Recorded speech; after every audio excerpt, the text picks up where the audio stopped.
Praise the lord. మత్తయి సువార్త 11వ అధ్యాయము 28 నుంచి 30 వరకు. ప్రయాసపడి భారం మోసుకొనుచున్న సమస్త జనులారా నా యొద్దకు రండి, నేను మీకు విశ్రాంతి కలగజేతును.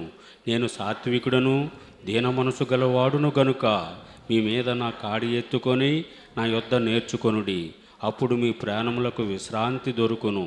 ఏలయనగా నా కాడి సులువుగాను నా భారము తేలికగాను ఉన్నవి. దేవుని పరిశుద్ధ వాక్యానికుల్లో దీవించును గాక.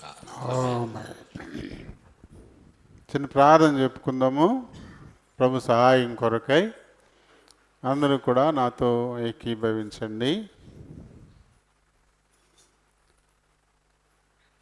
ప్రేమ కలిగిన మా ప్రియ పరలోకపు తండ్రి, కనికర సంపన్నుడా, కృపా సత్య సంపూర్ణుడైన మా దేవా, వందనాలు, స్తోత్రాలు.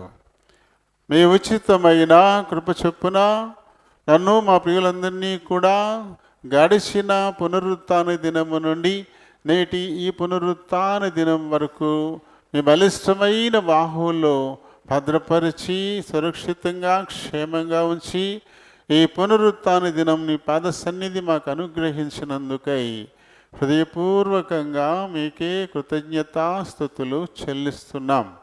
నేను ఇంతవరకు పాడి మీ నామాన్ని మహిమపరిచాము. మీ లేఖనాలను ధ్యానించాలని ఆశపడుతూ ఉన్నాం. మా వెనుకడిలోనికి తేబడిన లేఖన భాగాన్ని దీవించండి నాయనా. ఈ లేఖనాన్ని బట్టి దీనుడను బలహీనుడను ప్రభు నేను మాట్లాడడానికై నిలబడబోతుండగా నన్ను జ్ఞాపకం చేసుకోండి తండ్రి. నన్ను ఖాళీ చేయండి. మీ చిత్తానుసారమైన మాటలు నా నోట నింపి మీరే మాట్లాడుకొని మహిమ ఘనత ప్రభావాల్ని పొందమని అడుగుతా ఉన్నాను. చేర్చబడిన మా పిల్లలందరినీ బట్టి వందనాలు, స్తోత్రాలు. ఎవరైనా వస్తుంటే త్వరపెట్టి తోడుకొని రండి. నిలిచిపోతున్న వారిని జ్ఞాపకం చేసుకున్న నాయన, వారికి మరొక తరుణాన్ని అనుగ్రహించమని కోరుతున్నాను. వచ్చిన వారెల్లా ఈ కొద్ది సమయం తమ హృదయాలు చెవులు నీ పరలోకపు గవిన వైపు కేంద్రీకరించులాగున సహాయం చేయండి. నిద్రాత్మల్ని, అంధకార శక్తుల్ని నజరేయుడైన యేసు నామంలో బంధిస్తున్నాం. నన్ను, మమ్ములను, మందిరాన్ని, విద్యుత్, సౌండ్ సిస్టమ్ ఇవన్నీ మీ చేతులకు అప్పగించుకుంటూ మీ నామమునతిగా హెచ్చిస్తూ నన్ను మమ్మల్ని తగ్గించుకుంటూ మా ప్రభువును మా ప్రియరక్షకుడు నైనా యేసునామములో ఈ మనవులు సమర్పిస్తూ నాను మా పరమ తండ్రి. ఆమేన్. Praise the lord. ప్రభునాములందరికీ వందనాలు. దేవుడు తన కృప చొప్పున కొత్త సంవత్సరంలో 2వ నెలలో మొదటి పునరుత్థాన దినానికి దేవుడు మనల్ని చేర్చారు. 52 వారాల్లోనూ ఇది 5వ వారమా? అంతేనా? జనవరిలో 4 ఆదివారాలే వచ్చాయి.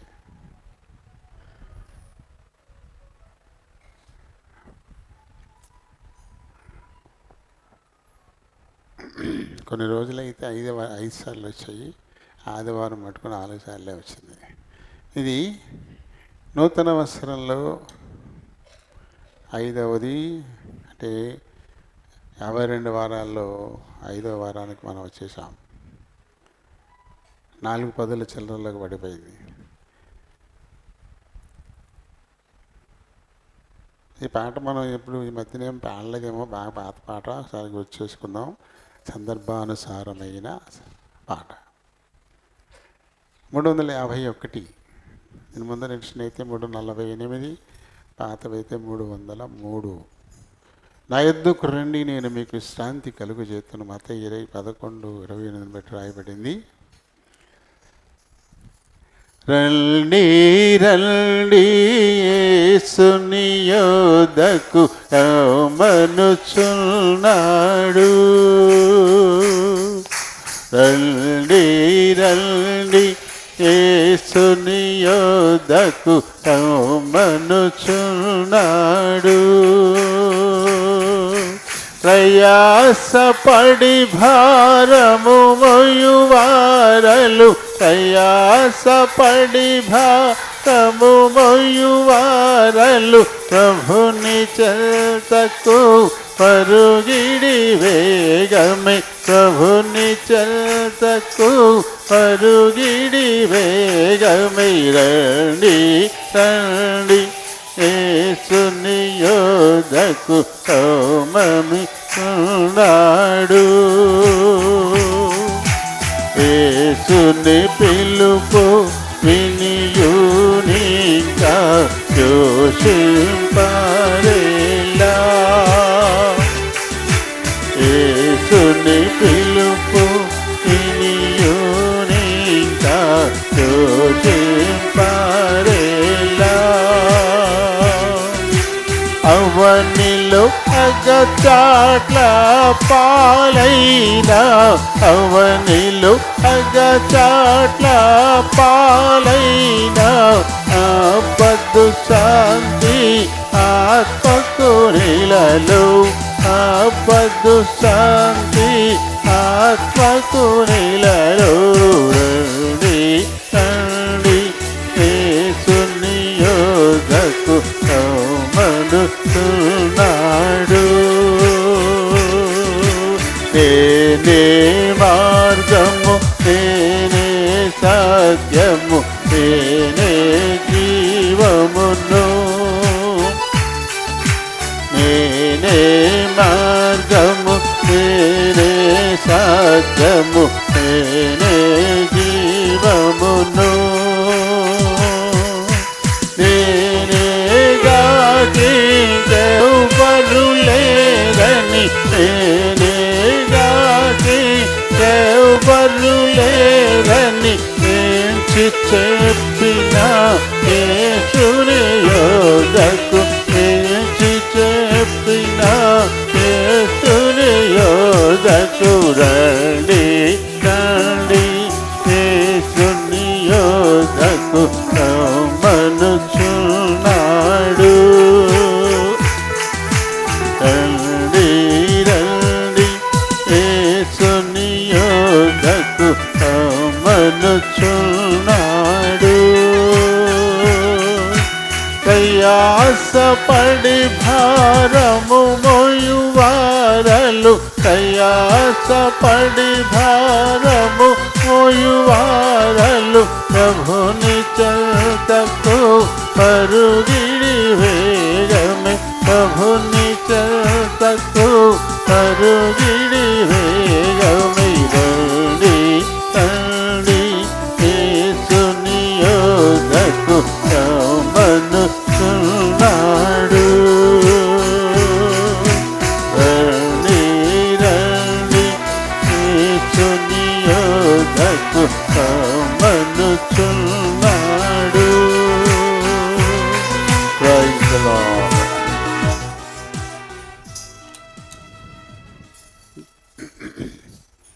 మరి ఈ వాక్యాన్ని బట్టి మనం 3 వారాలు ధ్యానించినట్టున్నాం కదా. దీని 4వ వారంగా మనం ఇదే వాక్య భాగాన్ని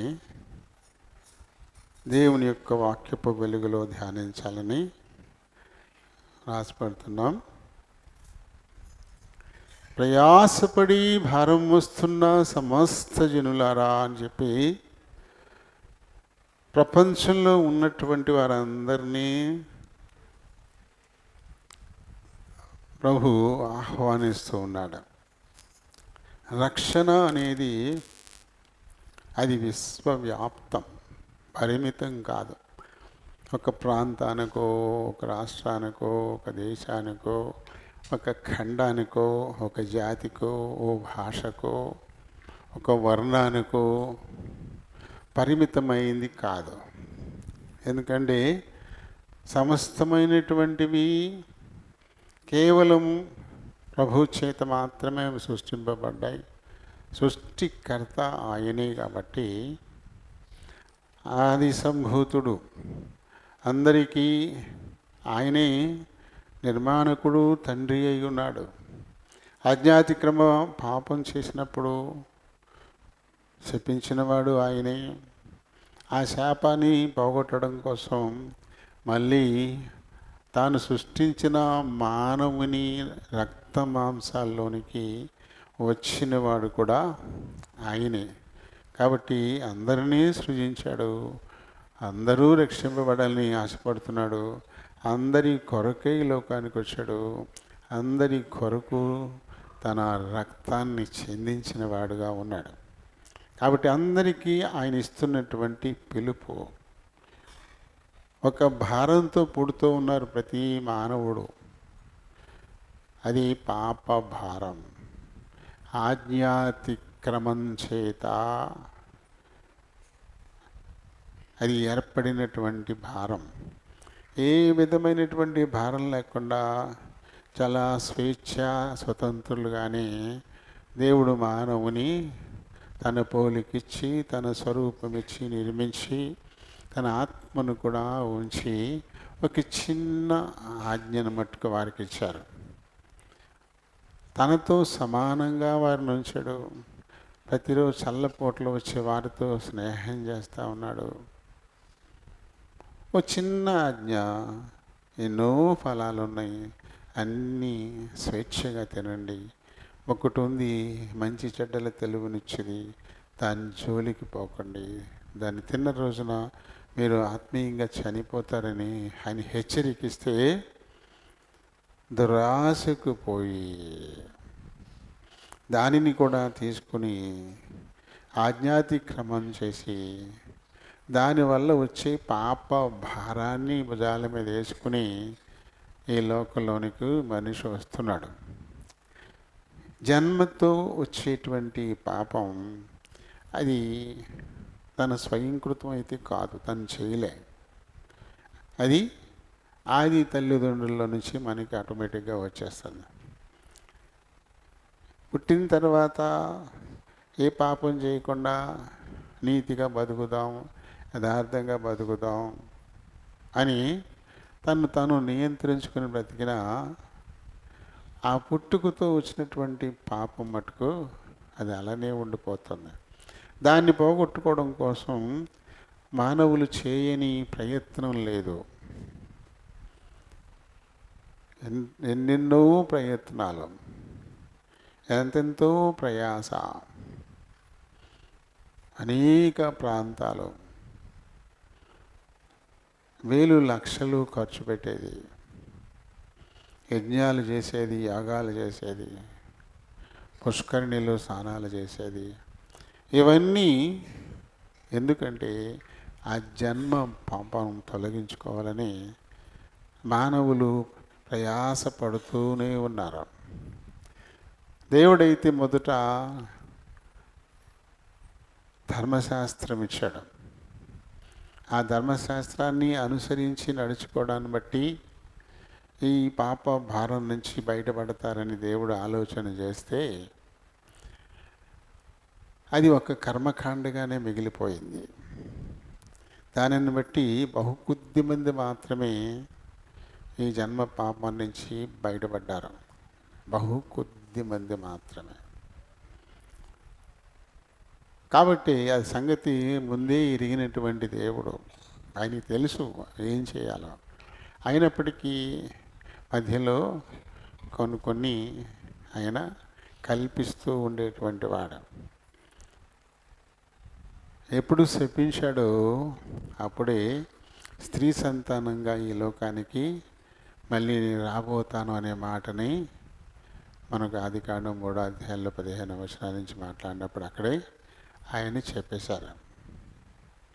ఆ మధ్యలో ఈ ధర్మశాస్త్రం ద్వారా వీరిని సంస్కరించాలనుకున్నాడు, కానీ అది కుదరలేదు.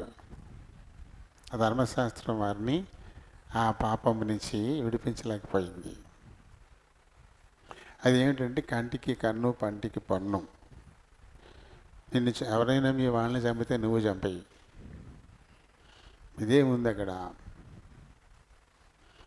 అలాగే గొర్రెల్ని, మేకల్ని నీ పాపం కోసం, నీ కుటుంబ పాపం కోసం, సమాజం పాపం కోసం ప్రతిరోజు రక్తాన్ని చెందిస్తూ ఉండు, బలి అర్పణలు చేస్తూ ఉండు, ధూపం వేస్తూ ఉండు. ఇది మట్టుకి ధర్మశాస్త్రం చెప్తూ వచ్చింది. అది ఏమైపోయిందో ఒక ఆట విడిపోయిపోయింది మనుషులకి. దీని తర్వాత ఇది, ఈ రోజుకి ఇది, ఈ రోజుకి ఇది చెయ్యాలి, ఇది చెయ్యాలి, ఇది చెయ్యాలి అంతే. దానివల్ల మనుషులు ఆ జన్మ పాపం నుంచి బయటపడలేకపోతే ఆయన ఇచ్చిన మాట చొప్పున మళ్ళీ లోకానికి ఆయన వచ్చాడు. వచ్చిన సందర్భం మత్తయి సువార్త 6వ అధ్యాయాల్లో, లూకా సువార్త 6వ అధ్యాయాల్లో కూడా అని మనం చూస్తాం. అయితే పౌలు గారు అయితే గలతీలకు రాస్తూ 4:4లో చెప్తాడు, కాలము పరిపూర్ణమైనప్పుడు. మన ఆది తల్లిదండ్రులను ఎప్పుడైతే శపించాడో అప్పుడే ఆయన ప్రకటించాడు స్త్రీ సంతానమని. ఆ స్త్రీ సంతానంగా ఈ లోకంలోనికి ఆ వచ్చేటువంటి కాలం అది పరిపూర్ణమైనప్పుడు ఆయన స్త్రీకి పుట్టాడు అని చెప్పి అక్కడ మనం చూస్తాం. ఇక వచ్చిన తర్వాత ఇప్పుడు మానవ జాతి పోగొట్టుకున్న జీవం అది ఇచ్చిన వాని దగ్గరే ఉంది. అది ఇచ్చింది దేవుడే కాబట్టి, అది ఆయన దగ్గరే ఉంది కాబట్టి అది పుచ్చుకొని మళ్ళీ కుమారుడిగా ఈ లోకంలోనికి వచ్చాడు. మీకు అవసరమైన ఆ నిత్య జీవం నా దగ్గర ఉంది కాబట్టి నా దగ్గరికి రండి. ఆ నిత్య జీవాన్ని సంపాదించుకోవాలని మీరు పడుతున్నటువంటి ప్రయాస అది ఏమైపోతుంది? భారంగా మారిపోతుంది. ఆ ప్రయాస ఎంతో భారంగా మారిపోతుంది. ఇప్పుడు ఎక్కడికో వెళ్ళి అక్కడ మీరేదో కర్మకాండ చేస్తే మీ జన్మ పాపాలన్నీ పోతాయి అని ఎవరో ఒకరు చెప్పిన మాట పుచ్చుకొని వెయ్య ప్రయాసలకు వచ్చి వెళుతున్నప్పుడు అది వారికి భారమా, సులువా? చాలా సుదూర ప్రాంతానికి పోవాలంటే బోల్డ్ డబ్బులు ఖర్చు అవుతాయి. చాలా రోజులు ప్రయాణాల్లో ఉండాలి. చాలా కష్టాలు పడుతూ అక్కడికి వెళ్ళాల్సి ఉంటుంది. ఇదేమంత అయిపోతుందో అక్కడికి భారంగా మారిపోతుంది. ఇలాంటి ప్రయత్నాల్లో చాలామంది మధ్యలోని ప్రాణాలని కోల్పోతున్న పరిస్థితులు మనం వార్తల్లో చూస్తున్నాం, పత్రికల్లో చూస్తూ ఉన్నాం. తీర్థయాత్రలకు వెళ్ళి ప్రమాదానికి గురై అసువులు బాసిన భక్తులు అనే విషయాన్ని మనం చదువుతూనే ఉన్నాం. అంటే ఇది ఎంత భారంగా ఉంది వారి మీద. ఇది చాలా భారం. ఇదంతా మీరు చేసే ప్రయత్నాల వల్ల అది ఇంకా ఇంకా ఇంకా ఎక్కువ భారం అయిపోతుంది తప్ప ఆ భారం నుంచి మీరు బయటపడలేకపోతూ ఉన్నారు. కాబట్టి నా దగ్గరికి రండి, మీ భారాన్ని నేనే తీసేస్తాను అని లోకరక్షకుడు ఇచ్చినటువంటి పిలుపు మనం చదువుకున్నటువంటి ఈ వాక్య భాగం మనం చూసాం. మొదటిగా ఆయన దగ్గరికి వస్తే విశ్రాంతిని ఇస్తాడు. ఏ శాంతిని వెతుక్కుంటూ మనుషులు ఎక్కడెక్కడో తిరుగుతూ ఉన్నారు, సమయాన్ని ధనాన్ని వ్యయపరుస్తూ ఉన్నారు. అయినప్పటికీ అది పొందలేకపోతున్న వారందరినీ ఆయన పిలుస్తున్నాడు. నేను మీకు విశ్రాంతినిస్తాను అని చెప్పి. తర్వాత పాపులను స్వతంత్రులుగా చేస్తాను అని చెప్పి. అంటే పాపం చేసిన వాడు పాపానికి దాసుడు. ఒక పాపం చేసిన తర్వాత రూలర్ మారిపోతాడు. వారి రూలర్ పాపం అయిపోతుంది. అది ఎలా నడిపిస్తే అలా నడిచే పరిస్థితి మనం చూస్తాం. ఏదో ఒక చిన్న దొంగతనం చేయాలని అనుకుని వెళ్తాడు, అదే పాపం. దొంగతనానికి వెళ్తే అది ఎవరో ఒకరు చూశారని, ఇది బయటపడిపోద్దని ఇప్పుడు ఇంకో పని చేస్తాడు. అదేం పని? అది ఆ చూసినోడిని చంపేస్తాడు. అంటే ఏమైంది? ఇప్పుడు దొంగతనం అనేటువంటి పాపం, ఆ పాపం తను ఏలుతుంది. ఇప్పుడు నెక్స్ట్ ఇప్పుడు హజ్ చేయమంటుంది. హత్య. ఏమైంది ఇప్పుడు? దొంగతనం కాస్త హత్య దాకా తీసుకెళ్ళిపోయింది. హత్య అయితే ఊరుకుంటారా? ఏదో రకంగా తెలిసిపోద్ది కదా. కాబట్టి వీడు కాకపోతే ఇంకోటి ఎవడో చూశాడు, ఇంకోటికి తెలిసిపోయింది ఈ వార్త అంటే ఇప్పుడు సాక్ష్యాలుగా నిలబడే వాళ్ళందరినీ చంపడానికి బయలుదేరతాడు. అటు ఇటు కాక ఆఖరికి తనకు తానే చంపుకునే పరిస్థితి కూడా ఉంటుంది. ఎవరు వెళ్తున్నారు తన్ని? పాపం వెళ్తుంది. ఆదికాండం 4వ అధ్యాయంలో కయీను పాపం చేసినప్పుడు కయీనుతో దేవుడు మాట్లాడిన మాటలు మనం చూస్తాం. 7వ వచనం దగ్గరికి వస్తే, నీవు సత్క్రియ చేసిన ఎడల తల ఎత్తుకొనవా, సత్క్రియ చేయని ఎడల వాకిట పాపము పొంచియుండును, నీ ఎడల దానికి కోరిక కలుగుతుందంటే పాపానికి, మనిషి మీద పాపానికి కోరిక కలిగిపోద్దంట. అది వాడిని ఏలద్దంట. ఎవరు వెళ్తారు? పాపమే వెళ్తుంది. పాపమే ఏలుతున్న పరిస్థితి. అంటే వాళ్ళ స్వాతంత్ర్యాన్ని కోల్పోతూ ఉన్నారు. పాపపు ఏలుబడి కిందకి వెళ్ళిపోయినప్పుడు తమ స్వాతంత్ర్యాన్ని వారు కోల్పోతున్నారు. అలాంటి వారిని మీకు నేను స్వాతంత్ర్యాన్ని ఇస్తాను. మీ పాపాలు తీసివేసి మిమ్మల్ని ఏలుబడి చేస్తున్న ఆ పాపము నుండి మీకు స్వాతంత్ర్యాన్ని నేను ఇస్తాను అని ప్రభువు పిలుస్తున్నాడు. ఇక్కడ వరకు వచ్చినట్టు గుర్తు నాకు. ఇంకా తర్వాతకి వెళ్ళామా? ఇంకా వెళ్ళలేదు. 3వదిగా దుఃఖితులను ఓదార్చడం ద్వారా నెమ్మది శాంతిని కలగజేయడం. దుఃఖితులను ఓదార్చడం ద్వారా దుఃఖం నెమ్మది లేకుండా చేస్తుంది. దుఃఖం నీకు సంతోషం వారి దగ్గరికి రానియదు. దుఃఖం మరి కంటికి కొనుక్కు రానియదు. దుఃఖం కడుపు నిండా తిన్నెమ్మదు. దుఃఖం ఎవరితోనూ మనసు విప్పి మాట్లాడనీయదు. తద్వారా అది వారి మీద పెనుభారమైపోతుంది. ఈ పెనుభారం ఆఖరికి మోసి మోసి మోసి చాలామంది బలవన్మరణానికి గురైపోతూ ఉన్నారు. ఆ భారం ఎక్కువైపోతుంది. అది తగ్గే పరిస్థితి లేదు. అయితే ఇలాంటి భారం నీ మీద ఉన్నప్పుడు నా దగ్గరికి రా. ఈ భారాన్ని తీసేసి నీ దుఃఖాన్ని నేను సంతోషంగా మార్చేస్తాను. నీ చింతను తీసేసి సమాధానాన్ని మీకు నేను ఇస్తాను. ఇలా ప్రభువు చెప్తున్నాడు. అయితే ఆయన కనబడట్లేదు కాబట్టి, ప్రత్యక్షంగా ఆయన మన మధ్యకు వచ్చి చెప్పట్లేదు కాబట్టి, ఆయన భక్తుల ద్వారా వినబడే మాటలే తప్ప కనబడి చెప్తున్నవి ఏమి లేవు. కొంతమంది విశ్వాసంలో తక్కువ ఉన్నటువంటి వాళ్ళు మాకు ఆధారం కావాలన్నట్టుగా చూస్తారు. చాలామంది అదే అడుగుతారు. ఈ మధ్య కాలంలో కూడా దేవుడు లేడు అనేవాళ్ళు ఉన్నారు. నాస్తికవాదం. వాళ్ళు ఏమంటారంటే చూపించు నమ్ముతానంటారు. చూపించు నమ్ముతానంటారు.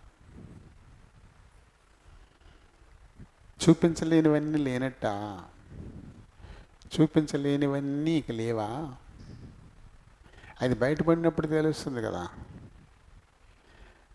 సముద్ర గర్భం లోపల ఉండిపోయి అనేకం మనకి కనబడట్లయ్యే.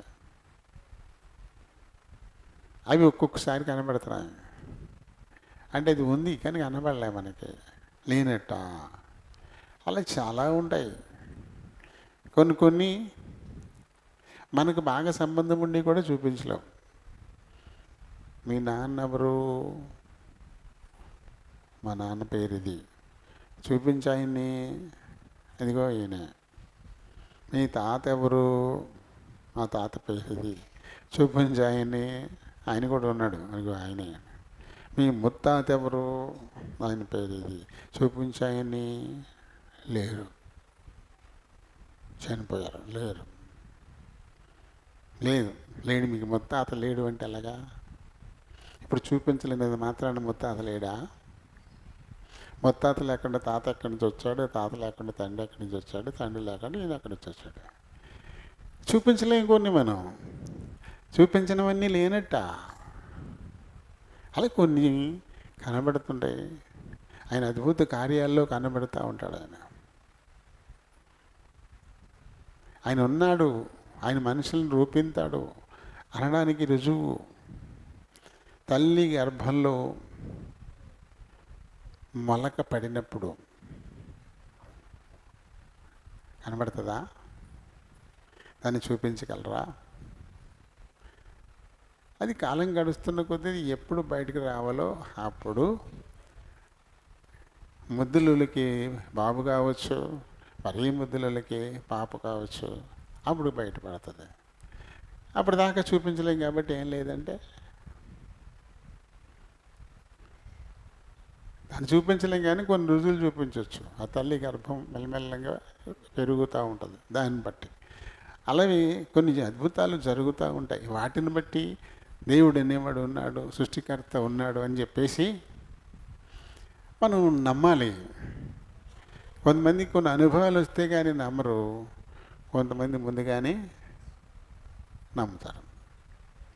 ఆ ముందుగా నమ్మిన వాళ్ళే ధన్యులు అన్నాడు ప్రభు. చూసి నమ్మిన వాని కంటే చూడక నమ్మిన వారి ధన్యులు తోమా.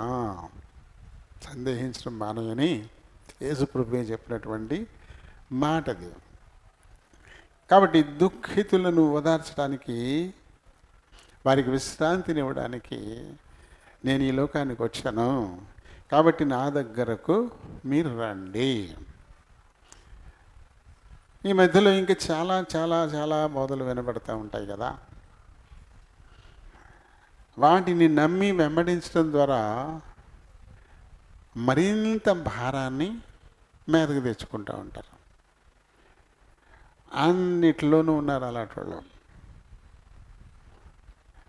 యెహెజ్కేలు 13వ అధ్యాయంలో 1-16 వచనాల్లో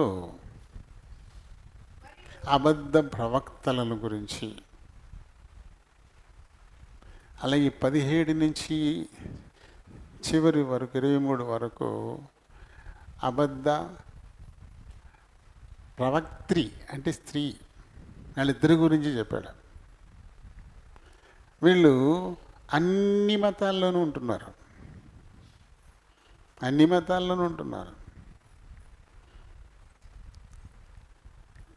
క్రైస్తవ మతంలో కూడా ఉంటారు. వీరి మాయలో పడి, వీరి మోసాల్లో పడి ఆ పాపాన్ని ఇంకా పెంచుకుంటూ ఉన్నారు. ఆ భారం ఇంకా పెరిగిపోతూ ఉంది.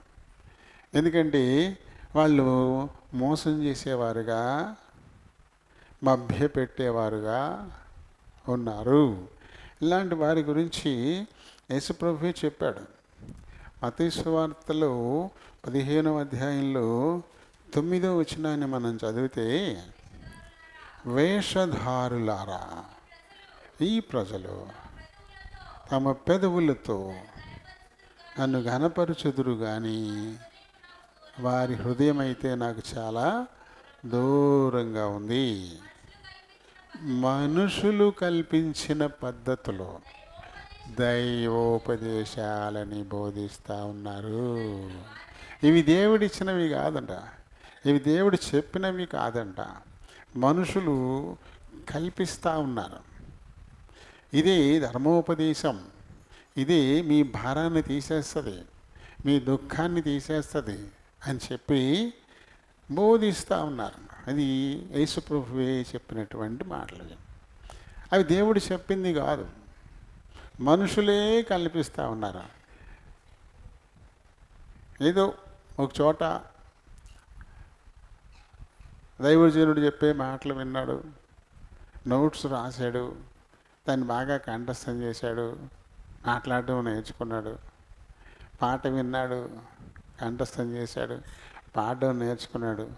మాట పాట నోటికి వచ్చేసరికి నేను ఆ దైవజనుడు కాడు అంటూ నేనే గొప్ప దైవజనుడు అంటూ బయటికి వెళ్ళిపోయి వేరే కొంపటి పెట్టేస్తున్నారు. అక్కడ చెప్పింది ఇక్కడ చెప్తా ఉంటే ఇంకా నీ దగ్గరికి మేము ఎందుకు రావాలంటారు కదా జనం. అక్కడ అదే చెప్తున్నారు, ఇక్కడ అదే చెప్పినప్పుడు ఇంక మేము ఎందుకు రావాలంటారు. కాబట్టి అందుకు భిన్నంగా కొత్తది మొదలెడతారనమాట. ఒక డాక్టర్ దగ్గరికి వెళ్ళామనుకోండి, ఆయన ఒక మందులు చీటీ రాశాడు. అలా కాదని ఇంకో డాక్టర్ దగ్గరికి వెళ్ళామనుకోండి, ఆ జబ్బుకి అదే మందు అక్కడ ఏ రాస్తాడు. అప్పుడు వెళ్తారు ఆయన దగ్గరికి, అబ్బే ఏం తెలియదు ఆయనకి. అందుకని ఏం చేస్తాడు ఆయన, ఇంత చీటీ తీసి కవ్వ టిక్కెట్టి ఇవన్నీ చేయించుకొచ్చి, నువ్వే వచ్చావా, ఎవరిని వచ్చారా, నువ్వే వచ్చావా, నేనే వచ్చాను. నువ్వే వచ్చావా, ఎలా వచ్చావా నువ్వు, సరే వెళ్ళి టెస్ట్ చేసి చూద్దాం. అందేప్పుడు ఒక గుండెలో పడిపోద్ది ఒక రాయ. టిక్కు బాబా ఇంకేమైనా ఉన్నాయా, ఇంకేమైనా ఉంటాయి అవి కూడా చేయించండి బాబా అంటాడు. డబ్బులు బాగానే ఉన్నాయి, ఏమీ లేదు. అప్పుడు చాలా బాగా చూశాడు ఆ డాక్టర్, ఎన్ని పరీక్షలు చేశాడు. అలాంటివి కావాల్సి వస్తుంది ఇప్పుడు. నిజం అది ఎదుటిది అక్కర్లేనిది. అది అక్కర్లేని విషయాలు ఎన్నో కల్పించి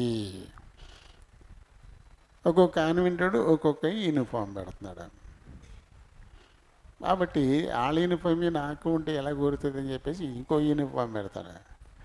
అలాగే సంఘాలు అలాగే తయారవుతున్నాయి.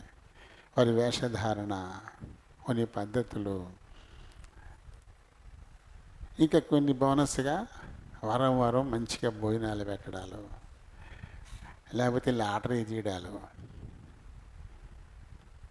ఇటువైపు ఎక్కడో గుడివాడ వైపు ఎక్కడో సంఘంలో దైవజనుడు ఫోటోలతో ఉన్న క్యాలెండర్ పాట పెట్టారు.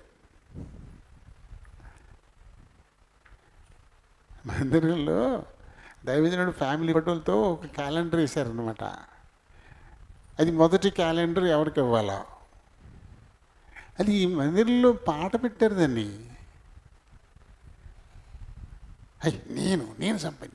నేను సంపాదించుకోవాలని చెప్పేసి అది దాదాపు 30,000 దాకా పాడుకున్నాడు ఒకడు. తర్వాత ఎక్కడోలే మనకి ఎందుకు ఆ పేర్లు. మొత్తం మీద ఓ దైవజనుడు తన ఫ్యామిలీ ఫోటోలతో ఉన్న ఒక క్యాలెండర్ని పాట పెట్టాడు మందిరంలో. ఓ ఎగబడి పొటాపొటిగా పాడుకున్నారు దాన్ని. ఏంటది, అమ్మో మాది మందిర్లో ఎలాంటి చేస్తారనుకుంటున్నాం, ఎక్కడ ఉండవు వాళ్ళకి పెడతారు మా మందిర్లో. అది ఇటువంటివి ఎన్నెన్నో.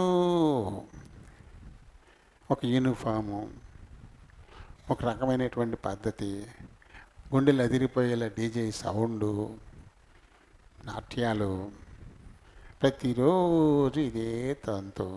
ఎక్కడికి వెళ్ళినా ఇదే తంతు. సినిమా స్టార్లు వినపెడితే సరిపోద్ది, కనబడాలా పెద్ద స్క్రీను, అక్కడి నుంచి ఇక్కడి దాకా ఒకటే స్క్రీను. ఇక్కడ ఉంటాడు, అందులో ఇంత కనపడతా ఉంటాడు.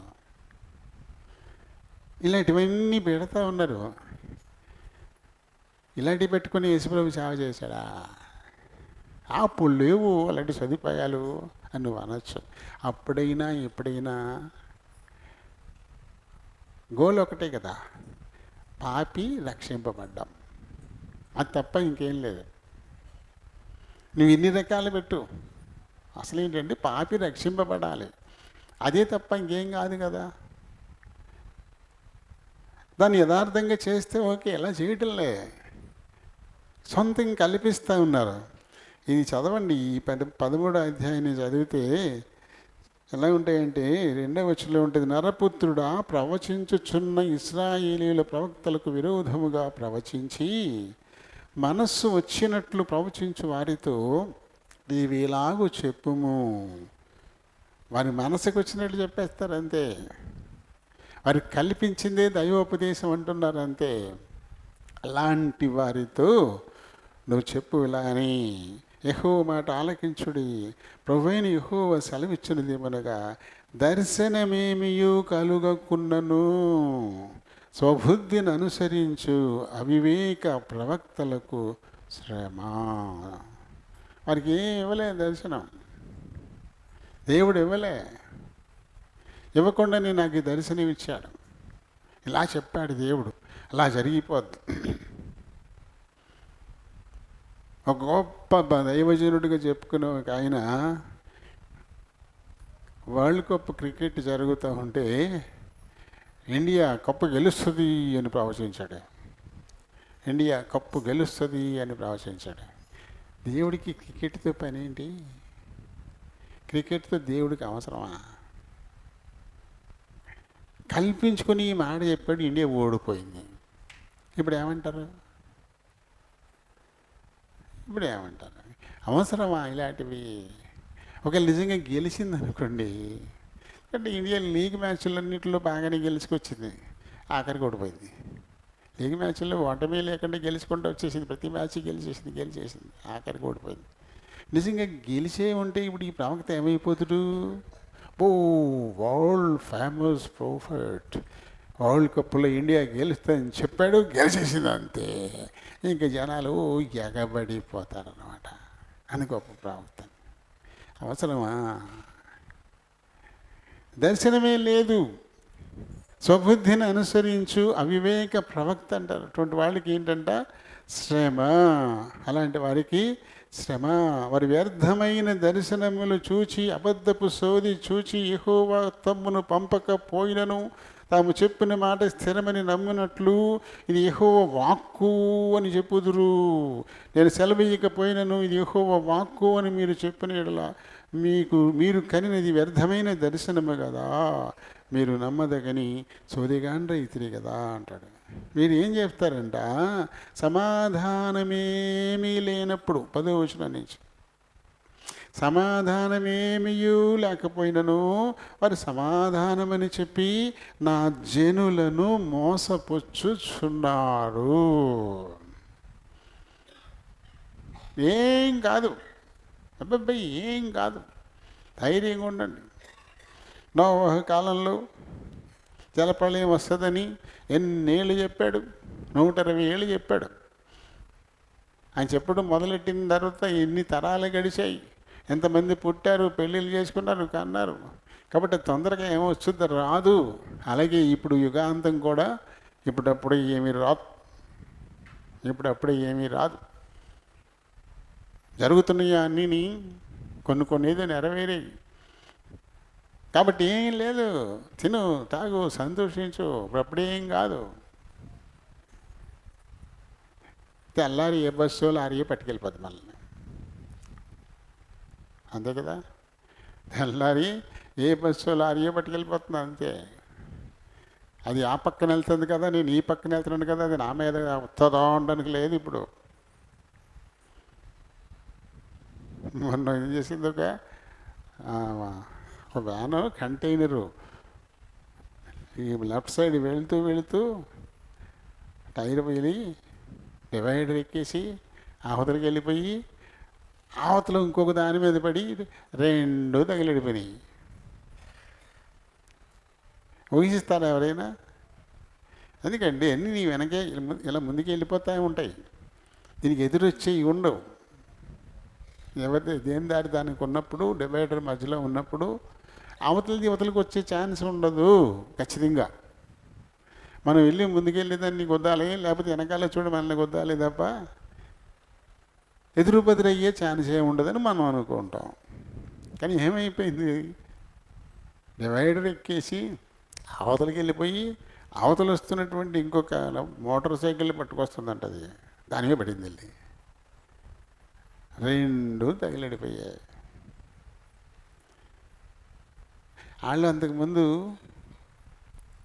ఎక్కడికో వెళ్తారు, వెళ్ళి ప్రయాణం పెట్టుకున్నాం వెళ్తున్నామని చెప్పేసి అంటే ఆయన ఏదో పూజలు అవి చేసి వెళ్ళు, నీకేం కాదు, ధైర్యంగా వెళ్ళు అని చెప్పే ఉంటాడు. కానీ ఏమైపోయాడు మధ్యలో? ఇలా ఎప్పుడు ఏమైపోతుందో మనకి తెలియదు. మీ జీవం ఏపాటిది, అందులో కనబడి అంతలో మాయమైపోవారు కారా అన్నాడు యాకోబు గారి ద్వారా. ఏం కాదు సమాధానం సమాధానం అని చెప్పేసి మోసపుచ్చుతున్నారంటే వీళ్ళు. దాంతో దీనిని నమ్మేసి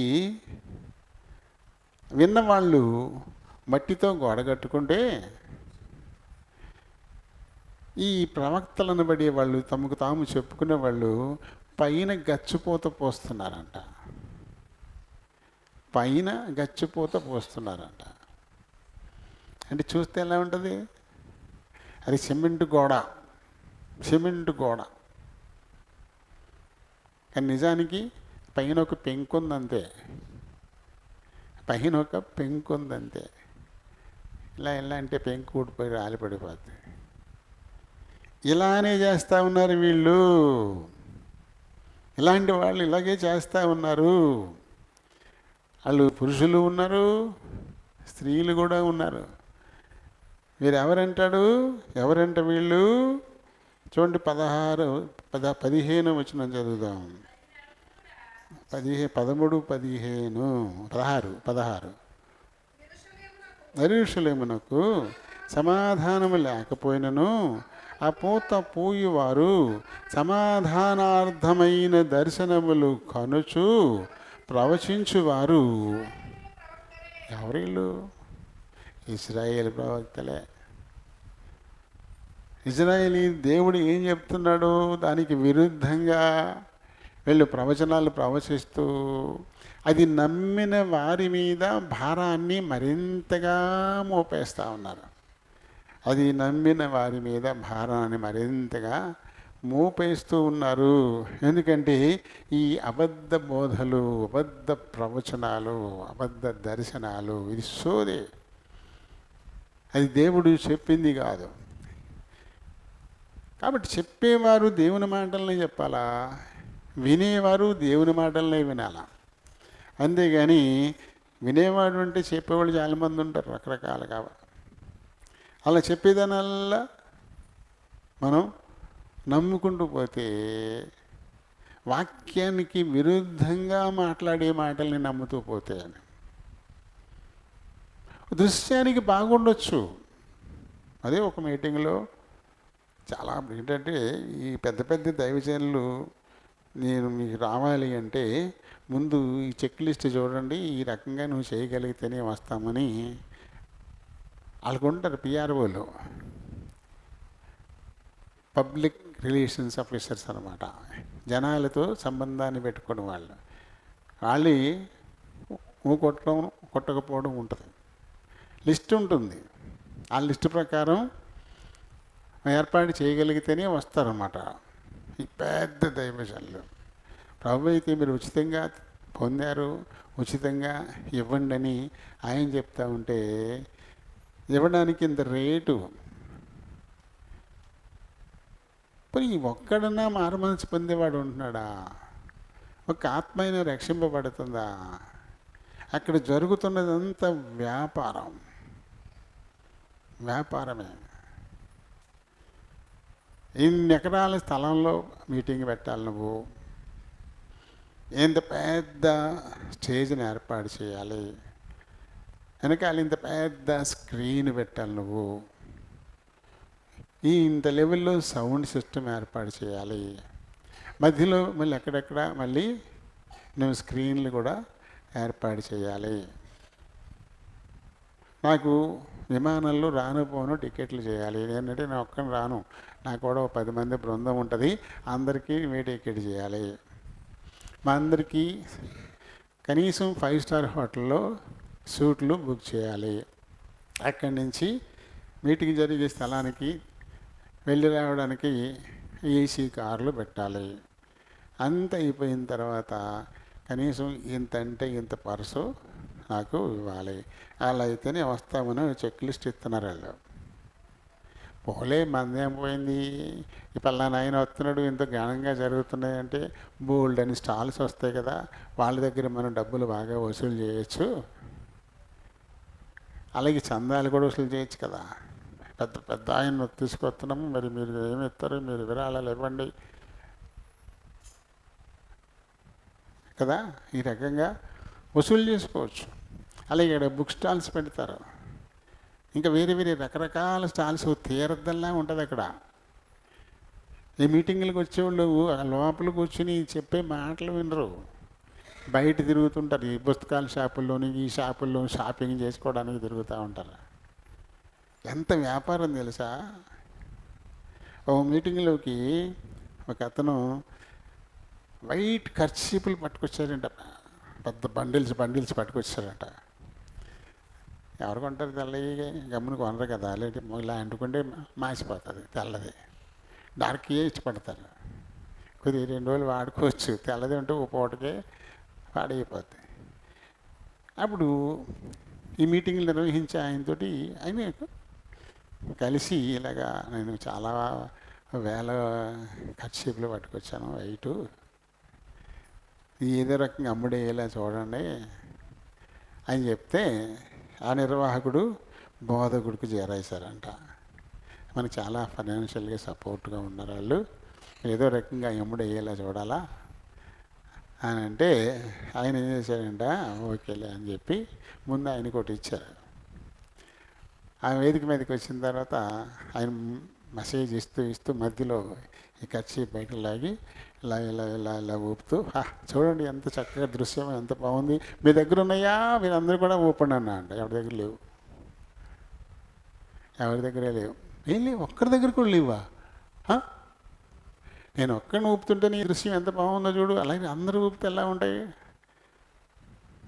రేపు కూడా ఈ రకంగా నీ దేవుని ఖర్చు ఊపుతూ దేవుని మహింపరుద్దాం అని చెప్పాడంట. ఇంకా చూడు, ఆ బండిల్లు పట్టుకొచ్చిన దగ్గర ఖాళీ ఓడకూడలేదు, మొత్తం వెళ్ళిపోయినాయి. ఏం తెల్లారి మళ్ళీ మొదలుపెట్టాడు ఖర్చు జోబులోంచి లాగి. అప్పుడు అందరూ బయట తీసేశారు, చాలా హ్యాపీగా అందరూ, ఆహా ఎంత చక్కటి దృశ్యం చూడండి ఎంత బాగుందో. ఏమన్నా పొందా, ఏం బాగుంది. ఆ వ్యాపారస్తుడు అది 5 రూపాయలది 15 రూపాయలకి అమ్మాడు. ఇప్పుడు ఎంత అనుకునేస్తారు. ఇప్పుడు దైవజనుడు చెప్పాడు కదా, దైవజనుడు చెప్పాడు అక్కడ ఉండి, రేపొద్దున ఇది లేకపోతే లేదండి.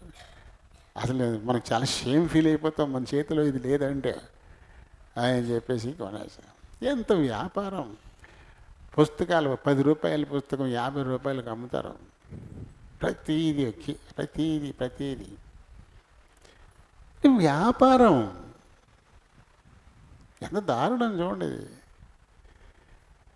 సరే ఇలా ఉంటున్నాయి.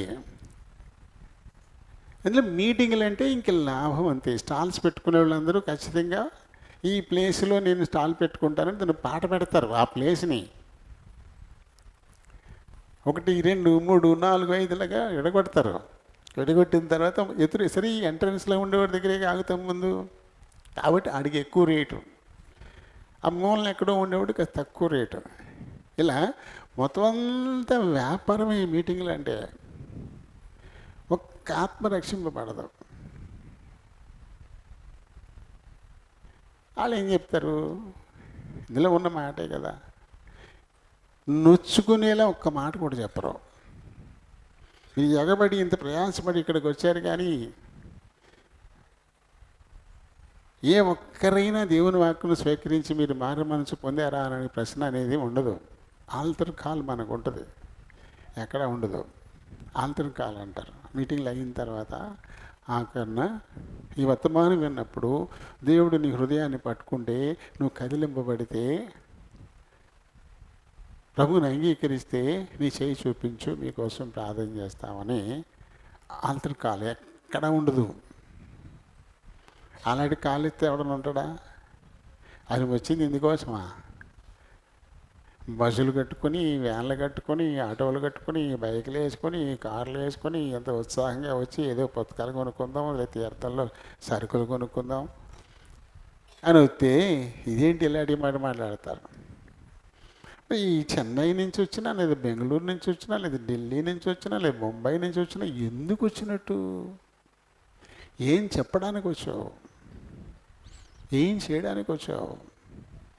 నీకు మంచి వ్యాపారం, డిమాండ్ బాగా పెరిగిపోయింది కాబట్టి నీకు మంచి వ్యాపారం, బోల్డ్ డబ్బులు గిట్టుబాటు అవుతున్నాయి.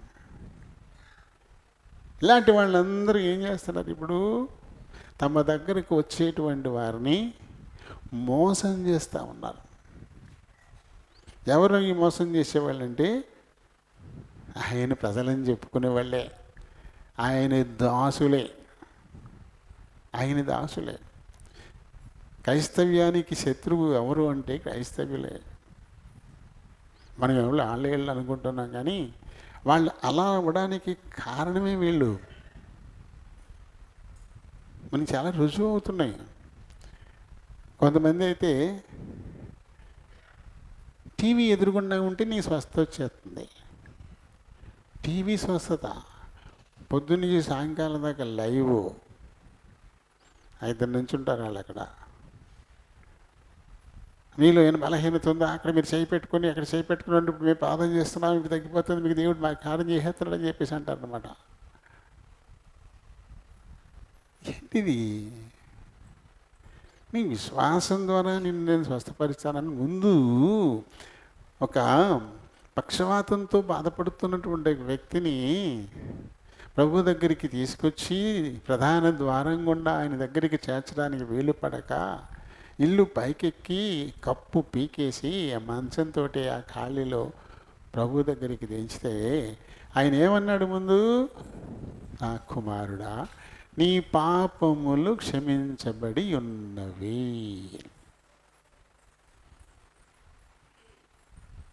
అప్పుడు కదా తర్వాత ముందు కావలసింది ఏంటి? పాపాలు క్షమించబడ్డం. మరి అక్కడెక్కడో టీవీలో మాట్లాడుతుంటే టీవీ ఎదురుగుండా కూర్చున్నవాడి పాపాలు ఎలా క్షమించబడిపోయాయి? ఎలా స్వస్థత వచ్చేస్తుంది? మెస్మరైజ్ చేస్తూ ఉన్నారు. ఒక రకంగా ఏం చేస్తున్నట్టు వీళ్ళని హిప్నటైజ్ చేస్తారన్నమాట. హిప్నటైజ్ అలానే కూర్చుని ఇలాగే ఉండిపోతే వాళ్ళు మాట్లాడుతూ ఉంటే నువ్వు నా వైపు చూడు, నాతో నా వైపు నా మాటలే నువ్వు విను. ఈ రకంగా మోసం చేస్తూ ఉన్నారు. రక్తస్రావంతో బాధపడుతున్నటువంటి సహోదరి ప్రభు వస్త్రపు చెంగు ముట్టి స్వస్థపడింది. తాను వెళ్ళిపోతూ ఉంటే ప్రభు తనని మళ్ళీ వెనక్కి రప్పించాడు. నన్ను ఎవరు ముట్టారు, నాలో నుండి ప్రభావం బయటికి వెళ్ళింది అని. అప్పుడు ఆమె ఎదురుగుండా వచ్చి జరిగిందంతా అక్కడ చెప్పుకుంది. ఇదిగో నా హృదయంలో తట్టిన తలంపు, నేను ఆయన ఎదురుగా వెళ్ళక్కర్లేదు, ఆయనకి నా సమస్య చెప్పుకోక్కర్లేదు, వెనుక పోయి ఆయన వస్త్రపు చెంగు ముట్టితే నేను స్వస్థపడిపోతాను అని నేను అనుకుని ప్రాణాలకు తెగించి నేను వచ్చాను. అనుకున్నట్టుగానే ఆ వస్త్రపు చెంగు ముట్టగానే నాకు స్వస్థత వచ్చేసింది అని ఆమె చెప్పింది అక్కడ. అప్పుడు ఏమన్నాడు ఆయన? ఆల్రెడీ తన బాధ నివారణ అయ్యింది, తనకి తెలిసింది అది. కానీ ప్రభు ఏమన్నాడు? నీ విశ్వాసమే నేను స్వస్థపరిచింది, నీ బాధ నివారణ, నీకు స్వస్థత కలుగును గాక, సంతోషంగా పో అన్నాడు ఆయన. మళ్ళీ ఎందుకు రెండో మాట చెప్పాడు ఆయన? రెండో మాట మళ్ళీ ఇది మార్క్స్ వార్తలో చదువుతాం దీన్ని. మళ్ళీ రెండో మాట మళ్ళీ ఆయన ఎందుకు చెప్పాడు? నీ బాధ నివారణ అయ్యి నీకు స్వస్థత కలుగునుగాక అనే మాట ఆయన ఎందుకు చెప్పాల్సి వచ్చింది? మార్క్స్ వార్తలో 5వ అధ్యాయంలో 34వ వచనాన్ని మనం చదివితే, అందుకాయన కుమారి నీ విశ్వాసము నిన్ను స్వస్థపరిచెను, సమాధానం గలదానమై పొమ్ము, నీ బాధ నివారణ అయి నీకు స్వస్థత కలుగును గాక అని ఎందుకు చెప్పాడు ఆయన మళ్ళీని? ఇది పైన ఏదో పోయింది అనేటువంటి ఫీలింగ్లో ఉన్నారు అంతే. అక్కడికి వెళ్ళానమ్మా, టీవీ ఎదురుకుండా కూర్చున్నానమ్మా, అంతే, నేను ప్రార్థన చేశాను, నా రోగం పోయింది. ఎక్కడ పోయింది అది? ఏమైందని నీ రోగం పోయింది? అసలు నీ హృదయం మారిందా? నీ పాపం పోయిందని, పాపాలు క్షమించబడ్డాయా? పాపములకు క్షమించబడకుండా ఏ రీతిగా నీకు నిండైన స్వస్థత వస్తుంది? నీ భారం పోద్ది. భారమే పాపం కదా, భారమే పాపం. దానివల్ల అది నీకు భారమైపోయి దుఃఖాన్ని నింపేస్తుంది. నా మనసులో నెమ్మది లేకుండా, సమాధానం లేకుండా, సంతోషం లేకుండా అది చేసేస్తూ ఉంది. దీన్ని పోగొట్టుకోవడానికి పోగోడని స్థలాలకు పోతున్నారు, పోగోడని మనుషుల దగ్గరకు పోతున్నారు, వినగోడని సలహాలు వింటూ ఉన్నారు. తద్వారా మనకు కొన్ని హాస్పిటల్స్లో కొన్ని అనుభవాలు వస్తుంటాయి. కొంతమంది డాక్టర్లు తమకు ఏదో తెలిసిపోయింది అన్నట్టుగా రోగం ఏంటో కూడా తెలియకుండా వైద్యం చేస్తూ ఉంటారు. చాలా తీయ మాటలు చెప్తారు. మీకెందుకు, నేను ఉన్నాను కదా. నాకే ఎదురైంది తాడేపల్లిగూడెంలో ఒక డాక్టర్ గారు. చాలా చక్కగా మాట్లాడాడు, చాలా తీయగా బాగా మాట్లాడాడు. మీకెందుకండి, నేను ఉన్నాను కదా, నా మీద భారం వేయండి, మొత్తం క్లియర్ అయిపోద్దని చెప్పాడు నాకు. ఆ తర్వాత మొదలైంది ఇదిలా వాసిపోవడం, లేదా పైది వాసిపోవడం, లేదా నాలుగు వాసిపోవడం, చుట్టూ ఇంత లావ్ అయిపోవడం. ఇవన్నీ ఫోటోలు పెట్టాడు పండు ఆయనకి. ఇలా అయిపోయిందండి, ఎప్పటికప్పుడు ఇలా వచ్చేసింది, ఏం చేయాలి ఏంటి. నీకెందుకు నేను ఉన్నాను అన్న తర్వాత ఆఖరికి అది యాంజియో ఎడిమా అండి, అది మీకు పోదు, ఇంకా చచ్చిపోయేదాకా అంతే అన్నాడు. బతికేబ్బా మంచి మాట చెప్పేప్పటికైనాను అని చెప్పేసి ప్రార్థన చేసుకుని ఓ మంచి డెర్మటాలజిస్ట్ని చూపించిన ఆయన, ఏంటి పరిస్థితి ఏంటి నాకు అని అడిగితే, మొత్తం మీద వెతికితే గోదావరి స్కిన్ కేర్ అని ఏలూరులో ఒకటి కనపడింది.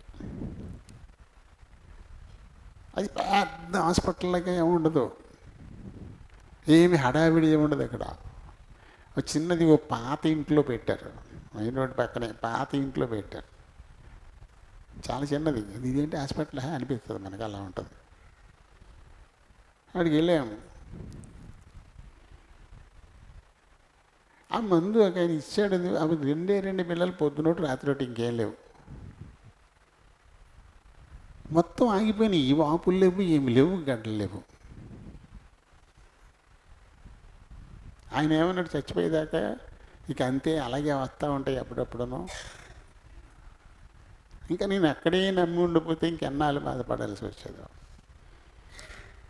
ఈ రకంగా చెప్తుంటారు డాక్టర్లు. ఎందుకంటే తన గురించి తను చెప్పుకోవాలి కదా, ముందు అది ముఖ్యం, తర్వాత పేషెంట్ బాగోగులు.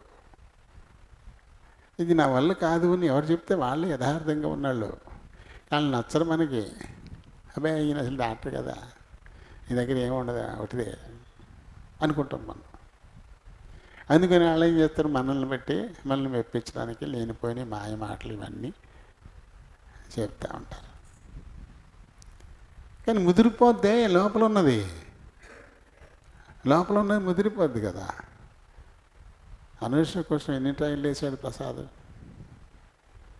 నేను ఒకటే చెప్పాను, డాక్టర్లు మనకు తెలుస్తారు కొంతమంది జెన్యూన్గా ఉన్నారని. అక్షరాకి వెళ్ళు, ఆయన ఏం చెప్తారు అదే కరెక్టు, ఇంకెవరికి వెళ్ళినా ఏం లేదు.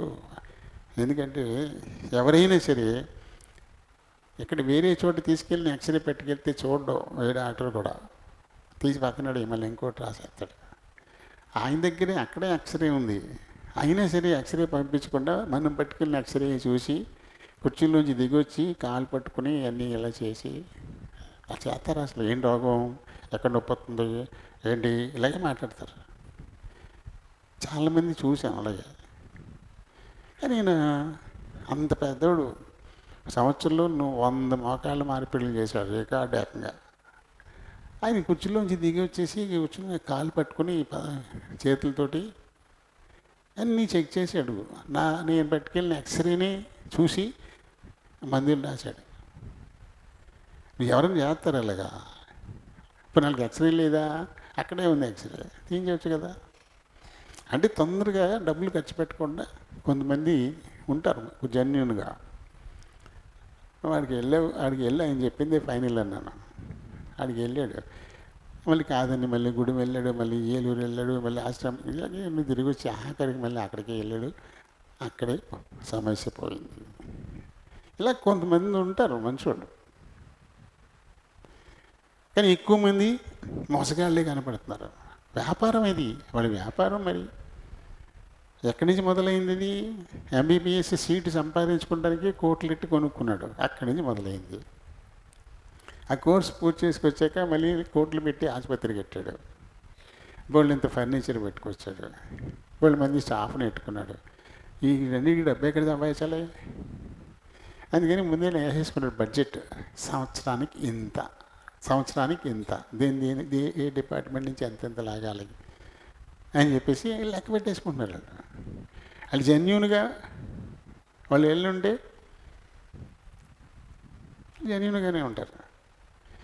ఉన్నారు కొంతమంది, కానీ ఎక్కువ మంది మోసగాళ్ళే కనపడతారు. అలాగే దైవజనులు అన్న వాళ్ళు కొంతమంది మంచి వాళ్ళు ఉండొచ్చు, కానీ ఎక్కువ మంది వీళ్ళు కూడా వ్యాపారస్తులు అయిపోయారు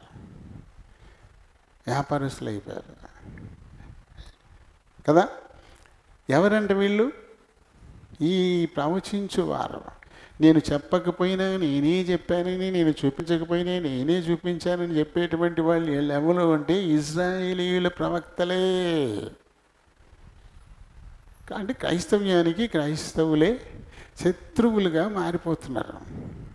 లేనిది ఉన్నట్టుగా అలా చూపించి జనాల సమీకరణ చేసి అది చూసి వేరే వారు అసూయపడి క్రైస్తవ్యం మీద ద్వేషం పెంచుకోవడానికి కారణమైపోతుంది. ఇప్పుడు ఇది ఆఖరికి ఏమవుతుంది? మనకే దుఃఖాన్ని మిగులుస్తుంది.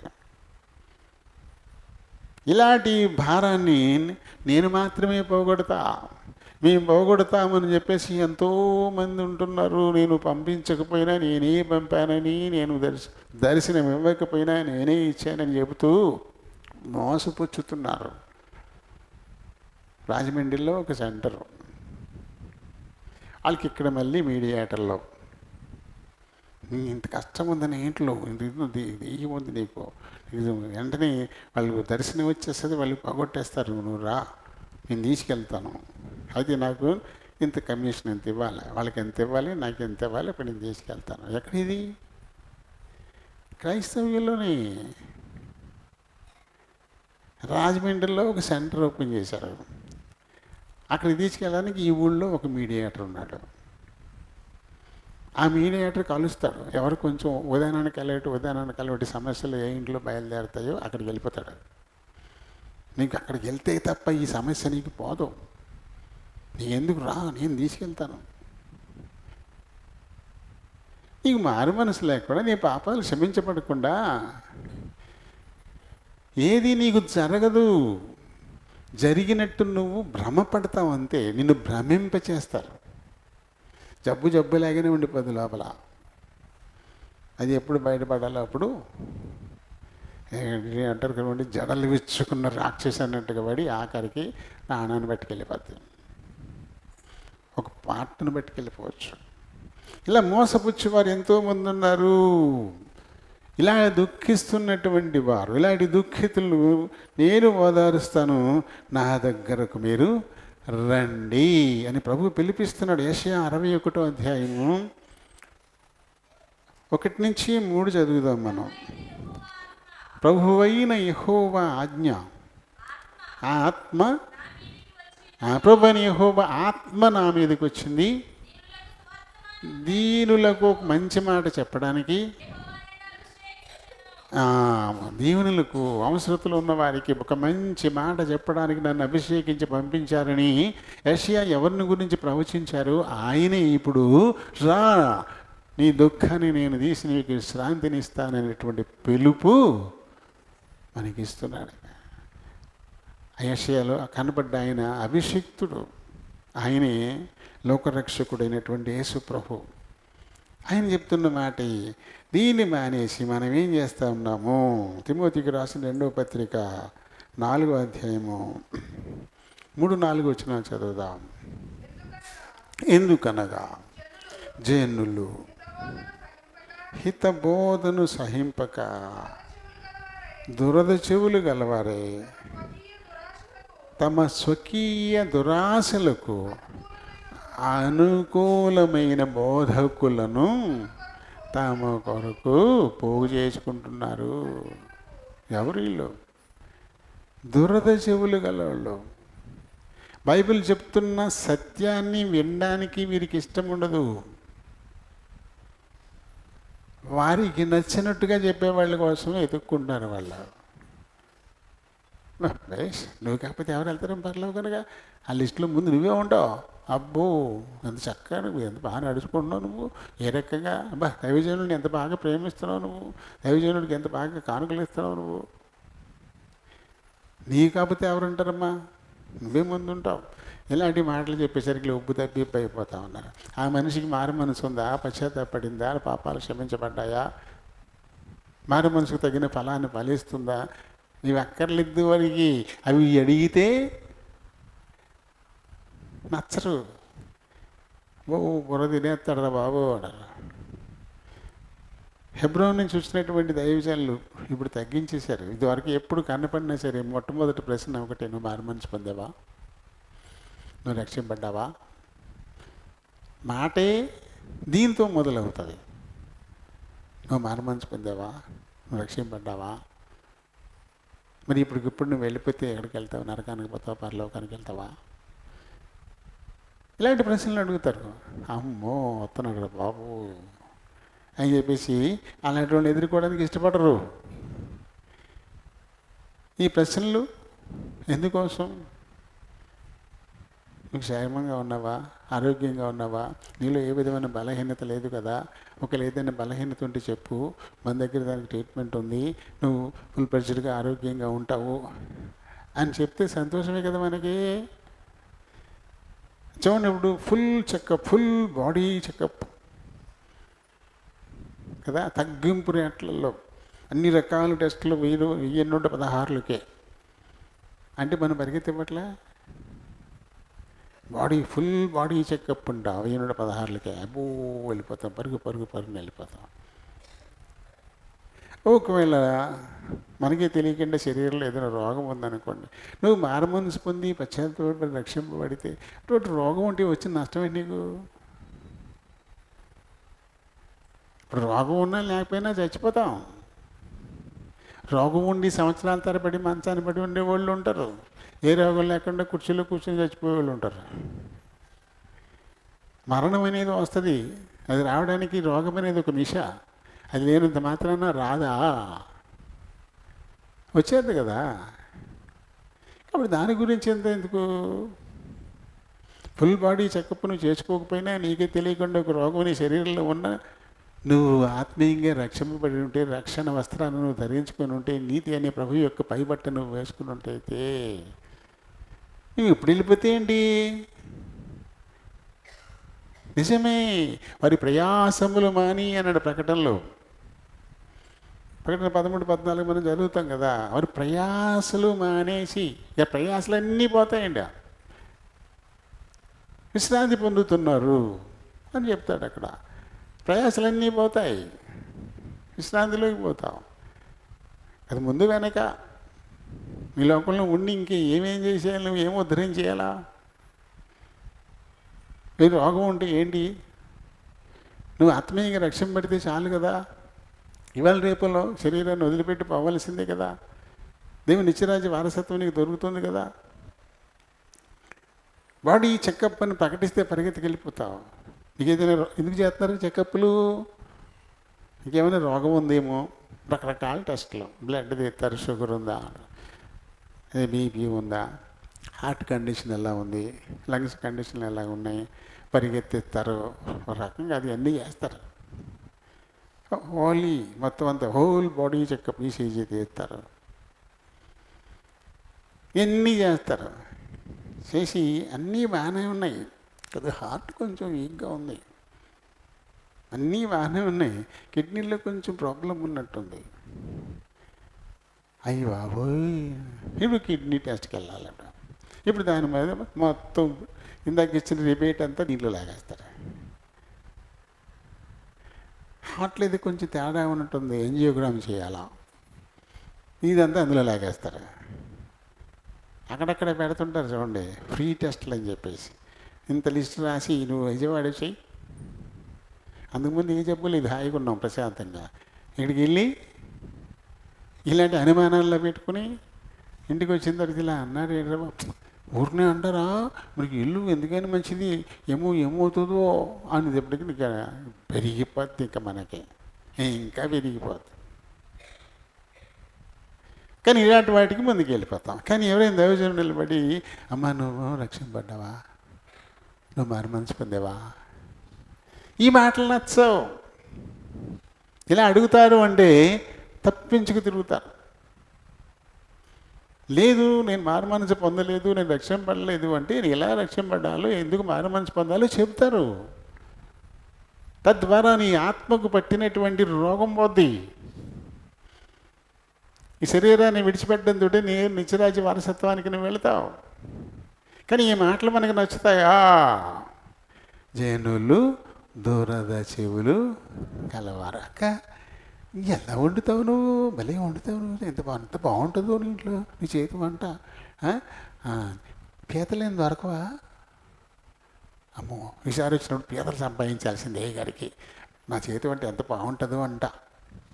కాబట్టి ఏమైనా సరే సపరం పంపించాను, సరే పీతలు తెప్పించాలి, సముద్రం ఒడ్డుకు పంపించాలి, పీతలు ఒడ్డుకు వచ్చేయాలి. ఇలాంటి గొంతెమ్మ కోరికలు వాడుతూ ఉంటారు. మనం ఉబ్బు దబ్బిబ్బైపోతుంటాం. తిండి తిండి తిండి తిండి. దురద చెవులు గలవాళ్ళు వీళ్ళు ఎలాంటి మాటలు వింటారు? ఈ లోక సంబంధంగా మెప్పునిచ్చేటువంటి మాటలు, పొగడతలు, ఇవే కావాలా. కాబట్టి వాళ్ళకి మంచి మాటలు వాళ్ళ చెవులకి ఎక్కువ వినడానికి ఇష్టపడరు. అందుకొరకు వారి కోసం బోధకులను సిద్ధం చేసుకుంటారంట. బోధకుడు చెప్పే బోధ వినరు, వారికి అనుకూలమైన బోధ చెప్పేటువంటి బోధకుల్ని వీళ్ళే సిద్ధం చేసుకుంటారంట. మరి ఈ బోధ నిన్ను రక్షిస్తుందా? జబ్బేంటో తెలియకుండా వైద్యం చేసే డాక్టరు ఆఖరికి నీ చావుకు కూడా కారణం అవ్వచ్చు. ఎందుకంటే తెలియకుండా నీ జబ్బు ముదిరిపోద్ది, తెలియకుండా ఏదో ట్రీట్మెంట్ చేసేస్తాడు అంతే. అసలు విషయం పక్కపోయింది, ఏదో ట్రీట్మెంట్ చేసేస్తాడు. అలా అని చెప్పేసి జబ్బు ముదరకుండా ఉంటుందా? ఆఖరికి ఒక్కసారి బయటపడదు. కాబట్టి తీయని మాటలు పనికొస్తాయా? మనకి వినసొంపుగా ఉండేటువంటి మాటలు నేను రక్షిస్తాయా? ఖచ్చితంగా రక్షించవు. కాబట్టి దురద చెవులు పనికిరావు. నీ చెవులు దురద చెవులైతే అవసరమైతే దాన్ని తీసి పారేయమన్నాడు ప్రభు. ఈ నిన్ను ఆటంక పరిస్థితి, ఆయన చెయ్యి తీసేయి, 2 చెయ్యిలు కలిగి నరకంలోకి వెళ్ళిపోవడం కంటే 1 చేతితో పరలోకానికి వెళ్ళడం మంచిది కదా అన్నాడు ఆయన. నిన్ను కన్ను అభ్యంతర పరిస్థితి అన్నాడు, పీకి పారాయి. 2 కళ్ళు కలిగి పరలోకానికి పోకుండా నరకానికి పోవడం కంటే 1 కన్నుతో పరలోకానికి వెళ్ళడం మంచిది కదా అన్నాడు. అలాగే నీ చెవు నిన్ను అభ్యంతరపరచవచ్చు. రక్షణ సువార్త ఆత్మీయంగా నీకు మేలు చేసేటువంటి మాట వినడానికి నీ చెవు నిన్ను ఇబ్బంది పెడతా ఉంటే పిక్ ఇట్ అవుట్, తీసేదాన్ని. దానివల్ల నీకు లాభం లేదు. 2 చెవులు కలిగి నువ్వు నరకానికి పోవడం కంటే 1 చెవితో నువ్వు పరలోకానికి వెళ్ళడం మంచిది కదా. యేసు ప్రభువే చెప్పిన బోధ. చెవి అనలేదులేండి, అయినా కన్ను చెయ్యి అన్నాడు. మనకి అభ్యంతరపరిచే ఏ అవయవమైనా సరే దాన్ని మనం పెట్టుకోవచ్చు. కానీ జనాలు కేవలం దురద చెవులు, వారికి నచ్చిన బోధ అది చెప్తేనే మంచిది. ఒకసారి దేవరాజు చెప్పాడు. దేవరాజు మీటింగ్ పెట్టిన తర్వాత 4 ఏళ్ళకి ఎప్పుడో మళ్ళీ వచ్చాడంట అడిగాను. వస్తే అప్పుడు అమ్మ వందనాలు అంటే మరి నీకు గుర్తున్నానండి నీకు అని అంటే అందంట ఆవిడ. అవునండి ఎందుకు గుర్తులేదండి, అప్పుడు చుట్టు గురించి కథ చెప్పారు కదండి మీరు అందంట. 4 ఏళ్ళు అయిపోయినా సరే చుట్టు గురించి చెప్పని కథ గుర్తుంది, కథ వాక్యం ఏం గుర్తులే. ఆ వచ్చిన దైవజనుడు చుట్టు గురించి ఒక కథ చెప్పాడంట. 4 ఏళ్ళ తర్వాత కూడా ఈ కథ అప్పచెప్తుంది ఈవిడ. ఏ వాక్యం చెప్పాడు? నిన్న చెప్పింది ఈ రోజుకే గుర్తుండదు. 4 సంవత్సరాలు అయిపోయినా చుట్ట కథ మాత్రం గుర్తుంది. అని ఏది ఇష్టం నీ చెవులకి? ఏమి ఇష్టపడుతున్నావు? ఏది వినడానికి ఇష్టపడుతున్నావు? దేని జ్ఞాపకం ఉంచుకుంటున్నావు? జనులైతే దురద చెవులు గలవారుగా ఉంటున్నారు. మనం ఎలా ఉన్నాం? నిత్య జీవాన్ని ఇచ్చేటువంటి జీవవాక్కులను వినడానికి,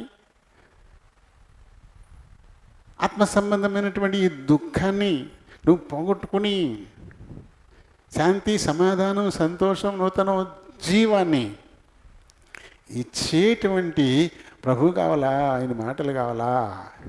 లేకపోతే నీ శరీరాన్ని మాత్రమే ఉప్పొంగ చేసేటువంటి పద్ధతులు, తీర్లు కావాలా? డమ్మని ఇన్స్ట్రుమెంట్ మోగేసరికి ఒక్కసారిగా జల్లుమంటుంది ఒళ్ళు, ఇంకా ఉత్తేజం వచ్చేస్తుంది. ఇక లేచిపోయి గంతులు గంతులు గంతులు. పెళ్ళిళ్ళు అవుతూ ఉండే, ఇది వరకు పెళ్ళి అయినప్పుడు ఆ పెళ్ళి కూతుర్ని పెళ్ళి కొడుకుని ఊరేగించేవారు. అక్కడక్కడ సెంటర్లో డ్యాన్సులు వేసేవారు, బ్యాండ్ మేళాలు పాటలాడుతుంటే. ఇంకా అక్కడ వీరంగా వాడేస్తారు వీళ్ళు. అప్పుడు దాకా పిలిస్తే పలకనోడు, అసలు మాట్లాడినోడు కూడా అక్కడికి వచ్చి డ్యాన్స్ చేస్తాడు. మామూలుగా మాట్లాడడానికి సిగ్గుపడిపోతాడు, మరి పిలిస్తే పలకడు అసలు, అంత సిగ్గు. కానీ ఈ డప్పుల సౌండ్ వచ్చేసరికి వీరంగా వాడేస్తాడు అక్కడికి వచ్చేసి. అంటే ఏం చేస్తుంది ఈ సౌండ్? నీ శరీరాన్ని ఉత్తేజపరుస్తుంది, ఈ శరీరంలో కంపనలు పట్టుకొస్తుంది.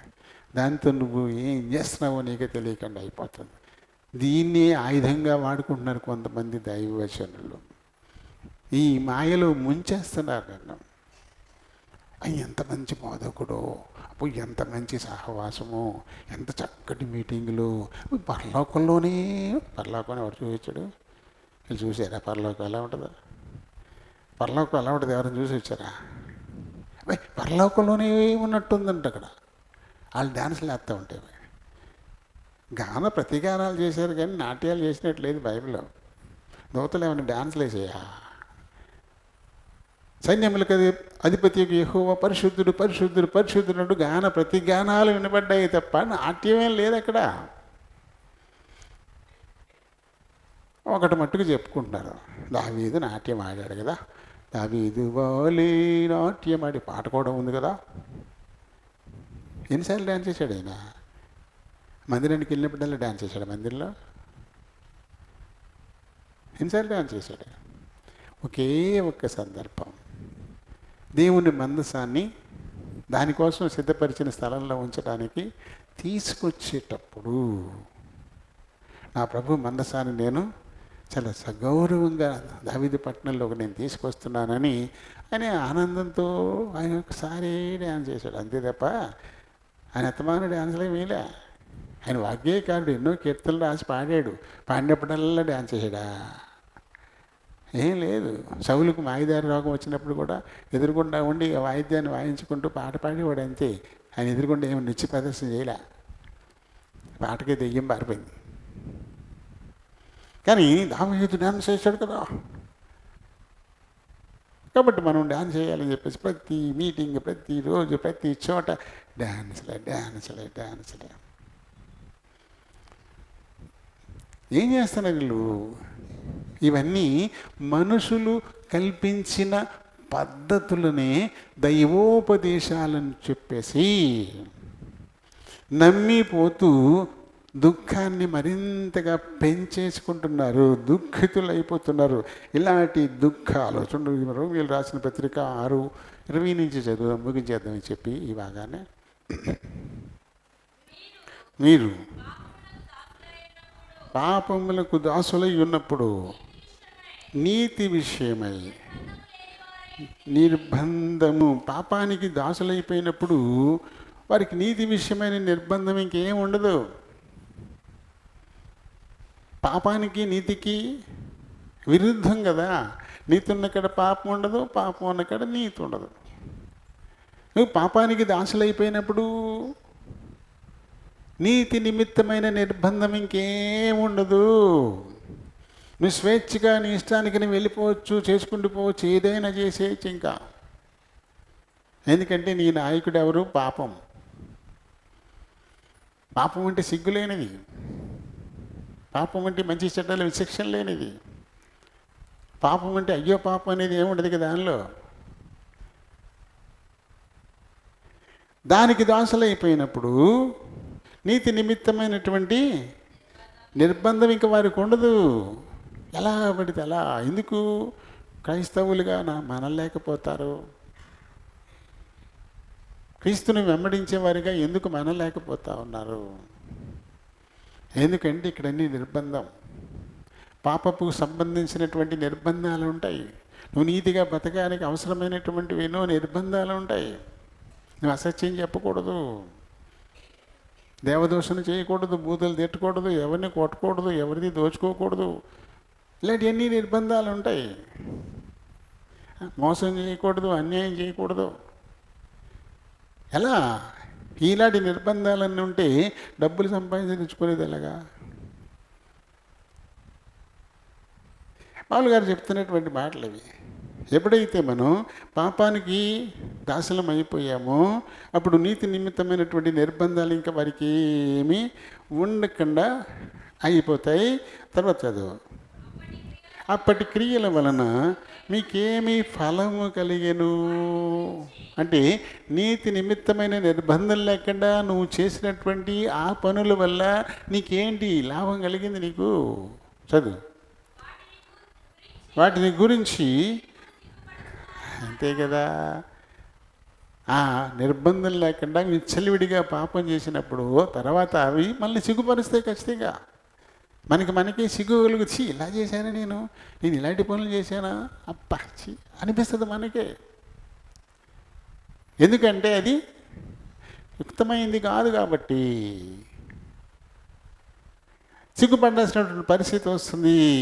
సిగ్గు వాటి అంతము మరణమే. అయినను ఇప్పుడు పాపము నుండి విమోచింపబడి దేవునికి దాసులైనందున పరిశుద్ధత కలుగుటయే మీ ఫలం అంట. ఇప్పుడు ఎవరైతే దేవునికి పాపానికి దాసులైతే వారికి సిగ్గే, ఎందుకంటే అది అపవిత్రతే. అది దేవునికి దాసులైతే వచ్చే ఫలం ఎలా ఉంటుందంట?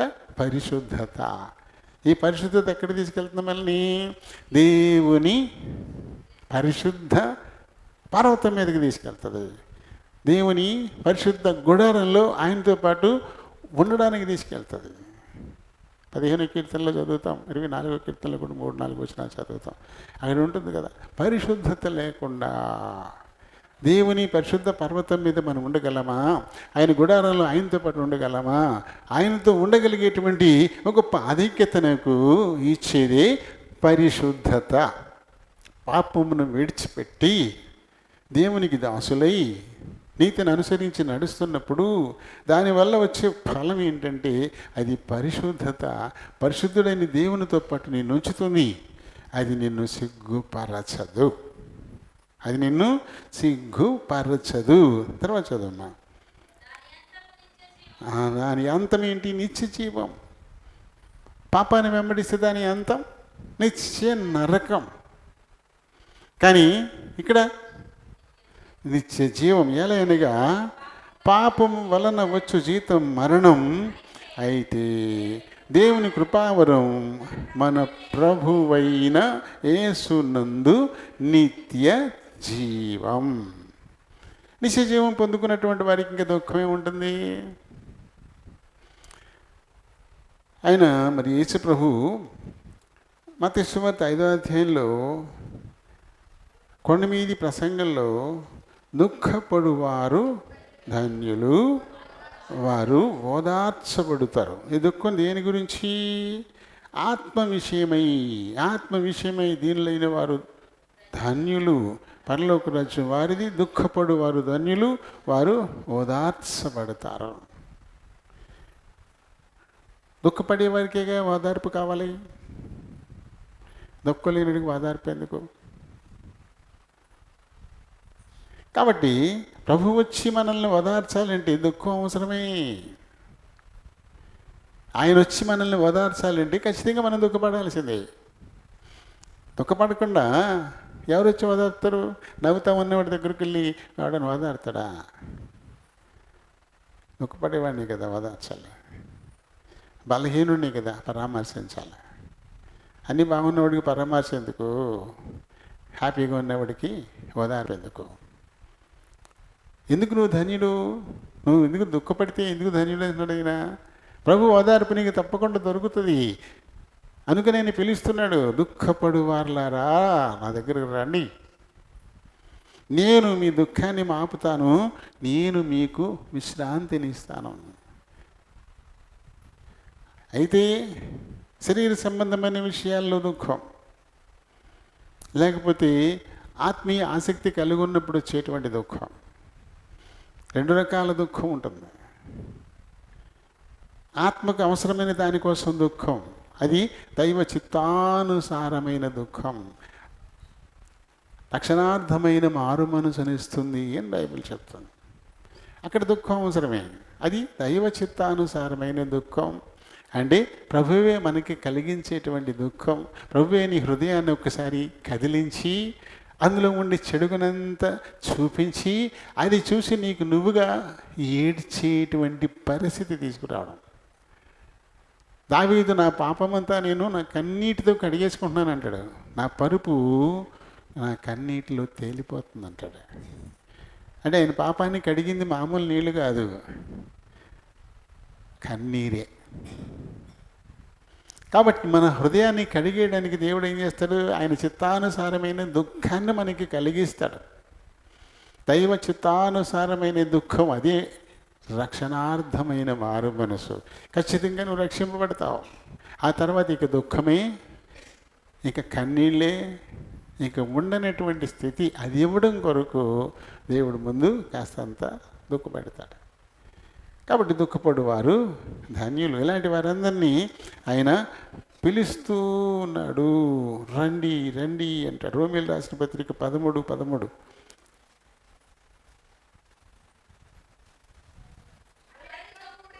అల్లరితో కూడిన ఆటపాట, అల్లరితో కూడిన ఆటపాటలు హృదయానికి దుఃఖాన్ని కలిగిస్తాయా? శరీరానికి ఆనందాన్ని కలిగిస్తాయి, శరీరాన్ని ఉప్పొంగ చేస్తాయి. దానివల్ల ఎలాంటి ఆత్మీయ ఫలాన్ని పొందుతావు నువ్వు? దుఃఖపడేవారే ధన్యులను కదా ప్రభు చెప్తున్నాడు. కానీ ఈ శరీర సంబంధమైనటువంటి ఉల్లాసంలో నువ్వు ఉన్నప్పుడు ఆత్మకు దుఃఖమే కట్టుకుంటుంది. ఓకే, లేదు లోపల నీకు ఒక రకమైన భయం వచ్చిన దాన్ని ఏం చేస్తావు? నొక్కేస్తావు. ఈ లోక సంబంధమైనవి ఈ శరీరం ఏం చేస్తుంది? దాన్ని ఆపే ఆపే ఆపే ఆపే. అలా కాకుండా దేవుడు దాన్ని కదిలించినప్పుడు అందులో ఉండేటువంటి పాపం, దానివల్ల నువ్వు చేసినటువంటి పనులు ఒక్కొక్కసారి సిగ్గుపడే పరిస్థితి వస్తుంది. మనకే సిగ్గు కలుగుతుంది. ఇలాంటి పనులు చేశాను నేను, ఇలాంటి మాటలు మాట్లాడానా, ఇలాంటి చోట్లకు పోయానా, ఇలాంటి ఆలోచన వచ్చినప్పుడు ప్రతి విషయమై ఏడుస్తాం అనమాట. ప్రభువా నేను ఇలాంటి తప్పు చేశాను, ప్రభువా ఈ రీతిగా మాట్లాడాను, ప్రభువా ఇలాంటి చోటుకు పోకూడని చోటుకు నేను పోయాను, చేయకూడదల్లా చేశాను, ఈ లోక మాయలో నేను పడిపోయాను అని చెప్పేసి కన్నీరు కారేస్తే ఈ కన్నీటిలో ఇవన్నీ కడగబడతాయి, కొట్టివేయబడతాయి. కాబట్టి అది ఎక్కడికి తీసుకెళ్తుంది? ఈ మారు మనసు ఎక్కడికి తీసుకెళ్తుంది? రక్షణ వస్త్రం తీసుకెళ్తుంది. దైవ చిత్తానుసారమైన దుఃఖం రక్షణార్థమైనటువంటి మారు మనసును తీసుకొస్తుంది అంటాడు. అందుకని ఎవరు దుఃఖితులు అవుతారు? తను జీవిస్తున్నటువంటి ఈ జీవితం తన్ని దుఃఖపరుస్తుంది. నేను ఇలా ఆత్మను నిర్లక్ష్యం చేసి ఈ శరీరాన్ని ఉప్పొంగు చేసుకుంటూ దురదృష్టములు కలిగి నేను ఎక్కడెక్కడికో పోయి ఏవేవో చేయకూడని పనులన్నీ చేసుకుంటూ వచ్చి ఆఖరికి నేను ఏం సంపాదించుకున్నాను? నేను వాటి వల్ల నాకు వస్తున్నది సిగ్గే కదా. ఎంత సొమ్ము ఖర్చు పెట్టాను, ఎన్ని సంవత్సరాలు వృధాగా నేను పోగొట్టుకున్నాను. దుఃఖపడాల్సినటువంటి విషయాలు, బాధపడాల్సినటువంటి విషయాలు నేను ఎంత ఉప్పొంగిపోయాను. ఇలాంటి వేదన అది రావడం మంచిది. అది వచ్చింది అంటే రక్షణ నీకు సమీపంగా ఉందని అర్థం. అక్కడ వాక్యం మనల్ని గుచ్చితే, వాక్యం మనల్ని బాధ పెడితే, ఆ వాక్యం మన హృదయంలోకి వెళ్ళి మనల్ని బాధ పెడితే అది ఎంతో మేలు. అది దైవ చిత్తానుసారంగా వస్తున్న నొప్పి. నెక్స్ట్ ఏంటి? రక్షణే. రక్షణే. అందుకని నేను పిలిపిస్తూ ఉన్నాడు, దుఃఖితులను ఓదార్చడం ద్వారా నేను విశ్రాంతినిస్తాను, నా దగ్గరికి రండి. ఎంతో ప్రయాసంతో ఉన్నవారు నా దగ్గరికి రండి, మీ దుఃఖాన్ని నేను ఈడేరుస్తాను. ఖచ్చితంగా మీరు మరొకసారి చదవమది మత్తయి సువార్త 5, దుఃఖపడువారు ధన్యులు, వారు ఓదార్చబడతారు. దుఃఖపడేవారు వారే ధన్యులు, వాళ్ళు ఖచ్చితంగా ఓదార్చబడతారని ప్రభువే ఇస్తున్నటువంటి పిలుపది. కొండ మీది ప్రసంగం ఆయన ఇస్తున్నటువంటి పిలుపది. కాబట్టి రక్షణార్థమై మనం బాధపడుతున్నామా? అంతకుముందు ఏం చూసుకున్నాం? పాపం కింద ఉండిపోయాం, దానికి దాసులమైపోయాం. కాబట్టి అది మనల్ని ఏలి తన ఇష్టానుసారంగా మనల్ని తీసుకెళ్ళిపోయింది. ఇష్టానుసారంగా చేయకూడని పనులన్నీ చేయించేసింది. వాటి ఫలితం సిగ్గు అయ్యింది. సిగ్గు తర్వాత దుఃఖమే.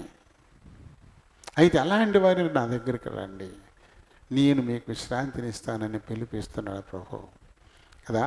కాబట్టి మరి నూతన వత్సరంలోనే కదా మొదలెట్టాం మనం. ఇది కొత్త సంవత్సరంలోనిగా ఈ బాగా మొదలెట్టింది. అంతకుముందే ఉండదేమరా? ఎందుకంటే 3గా చెప్పాం, 3 వారాలే. ఈ 4వ వారం వచ్చి దాని గురించి మాట్లాడుకున్నాం. 3 వారాలే అనుకుంటున్నాను. ఇది 4వ వారం. మధ్యలో ఒక వారం మిస్ అయింది. అది ప్రకటన 21:7 బట్టి మాట్లాడుకున్నాం పోయిన ఆదివారం. అంతకుముందు 3 ఆదివారాలు ఇదే చెప్పుకున్నాం. అంటే కొత్త సంవత్సరంలో దేవుడు మనకిచ్చినటువంటిది అది 4వది కదా. కాబట్టి మరి నూతన వత్సరంలో దేవుడు ప్రేమతో ఇస్తున్నటువంటి పిలుపు, ప్రయాసపడి భారం మోస్తున్న సమస్త జనులారా నా దగ్గరికి రండి. దుఃఖం చేత భారంలో ఉన్నటువంటి వారులారా, అది ఆత్మీయ రక్షణార్థమైన దుఃఖంతో భారాన్ని మోస్తున్న వారులారా రండి, ఆ భారాన్ని నేను తీసేస్తాను, ఆ రక్షణ, ఆ ఓదార్పు నేను మీకు ఇస్తాను అని ప్రభు ఇస్తున్నటువంటి పిలుపు. ఇంత చక్కటి పిలుపు. దీనికి తగ్గట్టు ఆయన మాత్రమే ఆరాధనీయుడు. ఆయన ఆరాధన చేద్దాం. దేవుడి మాటల్ని దీవించునుగాక. ప్రేమ కలిగిన మా ప్రియ పరలోకపు తండ్రి, కృప కలిగిన మా దేవా, వందనాలు, స్తోత్రాలు. మీ కృప చొప్పున ఇంతవరకు మా మధ్య నుండి మత్తయి సువార్తలోని 11వ అధ్యాయము 28 నుంచి 30 ఈ భాగాల్లో మీరిచ్చినటువంటి పిలుపుని బట్టి, 4వ వారంగా మాకు నేర్పించిన ఆత్మీయ సత్యాలను బట్టి హృదయపూర్వకంగా మీకే కృతజ్ఞతాస్తుతులు చెల్లిస్తూ ఉన్నాను. నాయన, నా నరుని దుఃఖానికి కారణం కోరికలే. దురద చెవులు గలవారే, నీ సత్యవాక్కుకు చోటు ఇవ్వకుండా లోక మర్యాదను వెంబడిస్తూ తనకు అనుకూలమైనటువంటి బోధకులను తయారు చేసుకుంటున్నటువంటి వారికి దుఃఖమే మిగులుతోంది, సిగ్గు మిగులుతోంది. ఎందుకంటే ఈ దురద చెవులకి ఇంపైనటువంటి మాటలు ఆత్మను రక్షింపలేవు, శరీరాన్ని మాత్రమే ఉప్పొంగ చేస్తాయి. మీరైతే పిలిపిస్తూ ఉన్నారు. మీరు దుఃఖపడితే, అది రక్షణార్థమైతే నా దగ్గరకు రండి, రక్షణ మీకు ఇస్తాను, మీ దుఃఖాన్ని నేను ఈడేరుస్తాను, మీకు శాంతిని ఇస్తానని మీరు ఇస్తున్న పిలుపును నాయన విన్నవారమే మేము ఆ ప్రకారంగా మిమ్మల్ని దిద్దుకోవడాన్ని బట్టి నేను ఆత్మరక్షణ పొందడానికి, ఈ శరీరం దీని యాత్ర ఎప్పుడు ముగిసిపోయినా సంతోషంగానైనా నేను ఇచ్చిన వారసత్వానికి ఎదురు చూడగలిగేటువంటి కృపను అనుగ్రహించమని కోరుతున్నాను. ఆయన ఇంత గొప్ప పిలిపించిన మీరే మా హీరో. మీరు మాత్రమే మాకు ఆరాధనీయులు. మా ప్రియులు ఆరాధన చేయబోతున్నారు. మీరు ఆత్మయ్య ఉన్నారు కనుక ఆత్మతో సత్యముతో ఆరాధించడానికే సహాయం చేయమని మా ప్రభువును మా రక్షకుడనే సునాములు ఈ మనవులు సమర్పిస్తున్నాను మా పరమ తండ్రి. ఆమేన్. ఎఫెసీయులకు రాసిన పత్రిక 5వ అధ్యాయము మొదటి వచనం చదువుదాం. కావున మీరు ప్రియులైన పిల్లల వలె దేవుని పోలి నడుచుకొనుడి. దేవుడు పరిశుద్ధ వాక్యానికుల్లో దీవించును గాక. ఆమేన్. చిన్న ప్రార్థన చెప్పుకుందాం. ప్రేమ కలిగిన ప్రియ పరలోకపు తండ్రి, వందనాలు స్తోత్రాలు నాయన. మరొక మారు మీ కృపాసన ఎదుకు వస్తున్నాం. మా వినికిళ్ళలోనికి తేబడిన లేఖన భాగాన్ని దీవించండి. ఈ లేఖనాన్ని బట్టి దేవుని బలహీన పాప నేను మాట్లాడడానికి నిలబడబోతుండగా నన్ను జ్ఞాపకం చేసుకుని నన్ను మరుగు చేయండి. మీ చిత్తానుసారమైన మాటలు అనుకుంటున్న మీరే మాట్లాడుకుని మహిమ చేసుకోండి. చేర్చబడిన మా పిల్లలందరినీ బట్టి వందనాలు ఆయన. ఈ కొద్ది సమయం తమ హృదయాలు చెవిని పరలోకపు గవిని వైపు కేంద్రీకరించేలాగున సహాయం చేయమని ప్రభువును మా రక్షకుడిని యేసునామములో ఈ మనవులు సమర్పిస్తున్నాను మా పరమ తండ్రి. ఆమేన్. Praise the lord. మన పితరుడును అపోస్తులైన పౌలు ఎఫెసీ సంఘానికి రాసినటువంటి ఈ పత్రికలో సంఘానికి ఇస్తున్నటువంటి పిలుపు పైన కొన్ని విషయాలను ఆయన బోధించుకుంటూ వచ్చాడు. ప్రధానంగా 22 నుంచి ఆయన చెప్పినటువంటి మాట, మునుపటి ప్రవర్తన మార్చుకోండి, మోసకరమైన దురాశల్ని మార్చేసుకోండి, దేవుని పోలికగా సృష్టింపబడిన నవీన స్వభావంలోనికి మిమ్మల్ని మీరు మార్చుకోండి అంటూ ఇవన్నీ చెప్పుకుంటూ అబద్ధం చెప్పొద్దని, కోపపడొద్దని, కోపపడిన పొదిగొంకి దాకదాన్ని ఉండనివ్వద్దని, ఇటువంటివెన్నో సకలమైన దుష్టత్వాన్ని మీరు వదిలేసేయండి అని, అలాగే ఒకని ఎడల ఒకడు దయగలిగే కరుణ హృదయలై క్రీస్తునందు దేవుడు మిమ్మల్ని క్షమించిన ప్రకారం మీరును ఒకరినొకరు క్షమించుడి అని ఈ వివరాలన్నీ అని చెప్పుకుంటూ వచ్చి చివరికి 5వ అధ్యాయాన్ని ఒక మాటతో ప్రారంభించాడు. అది కావున అన్నాడు. కాబట్టి, అది అందువలన, ఇలాంటివి ఉంటాయి. ముందు మీరు ప్రియులైన పిల్లల వలె దేవుని పోలి నడుచుకోండి. ఇవన్నీ చెప్పుకుంటూ వచ్చి ఆఖరికి మీరు దేవుని పోలి నడుచుకోండి. పరిశుద్ధాత్మను దుఃఖపరచొద్దు. ఆయన నమ్మిన బిడ్డలు, ఆయన నామంలోనికి బాప్తిసం పొందిన వారు, ఆయన దేహంలోనూ రక్తంలోనూ పాలుపంపులు పొందుతున్నటువంటి వారు ఎప్పటికీ కూడా వారిని బట్టి పరిశుద్ధాత్మ దుఃఖపడకూడదు. ఎందుకంటే ఆయన దేహంలో రక్తంలో పాలుపంపులు పొందుతూనే అబద్ధాలను విడిచిపెట్టకుండా ఉంటే వారిలో ఉన్న పరిశుద్ధాత్మ అది దుఃఖపడుతూ ఉంటుంది. ఆయన దేహంలో రక్తంలో పాలుపంపులు పొందుతూనే మరి విపరీతమైనటువంటి కోపాన్ని ప్రదర్శిస్తూ ఉంటే, కోపం సహజంగా వచ్చుద్ది కానీ సూర్యుడు అస్తమించేదాకా అది ఉండకూడదు అనే హెచ్చరిక ఉంది ఇక్కడ. కానీ మరి పగ పట్టేసి నడుచుకుంటున్నాం అనుకోండి, అప్పుడు కూడా మనలో ఉండే దేవుని ఆత్మ అది దుఃఖపడుతూనే ఉంటుంది. ఇక మీదట దొంగిలు వాడు ఇక దొంగిలకూడదు, కష్టపడి పని చెయ్యాలి. కష్టపడి అవసరతలో ఉన్న వారికి పంచిపెట్టడం కోసం కష్టపడి పని చేయడం అనేది నేర్చుకోవాలా. అలాగే వినువారికి మేలు కలుగునట్లు అవసరాన్ని బట్టి క్షేమాభివృద్ధికరమైన అనుకూల వచనమే పలుకుడు కానీ మీ నోటి వెంట దుర్భాష రాకూడదు. అంటే దుర్భాషలు మాట్లాడుతూ కూడా ఆయన దేహంలో రక్తంలో మనం పాలుపంపులు పొందుతూ ఉంటే ఆయన ఆత్మ చాలా దుఃఖించేదిగా ఉంటుంది. ఎందుకంటే మీరు ప్రభునందు ముద్రింపబడి ఉన్నారు, ఆయన బిడ్డలుగా మీరు ముద్రింపబడి ఉన్నారు. కాబట్టి ఆయన క్రియలు చేయడానికి మీరు ఏర్పరచబడిన వారుగా ఉన్నారు. అలా ఉండి కూడా మరి దేవునికి బాధ కలిగేలా, ఆయన ఆత్మ దుఃఖించేలా మనం నడుచుకుంటూ ఉంటే ఆయన దేహంలోనూ ఆయన రక్తంలోనూ పాలు పొందడం అనేది మనకి అది క్షేమం కాదు. ఈ పాలు పొందే వారందరూ కూడా ఆయనకి ప్రియమైన పిల్లల వలె దేవుని పోలే నడుచుకోవాలా అనే మాట. ఆయన పోలి నడుచుకోవాలా. కింద ఆయన ఏం చేశాడు మళ్ళీ చెప్పారు ఇక్కడ, క్రీస్తు మిమ్మును ప్రేమించి. మనం ఆయన పోలి నడుచుకోవడం అంటే మనం కూడా అందరి పట్ల ప్రేమను కనపరిచే వారంగానే, ప్రేమించే వారంగానే మనం ఉండాలా.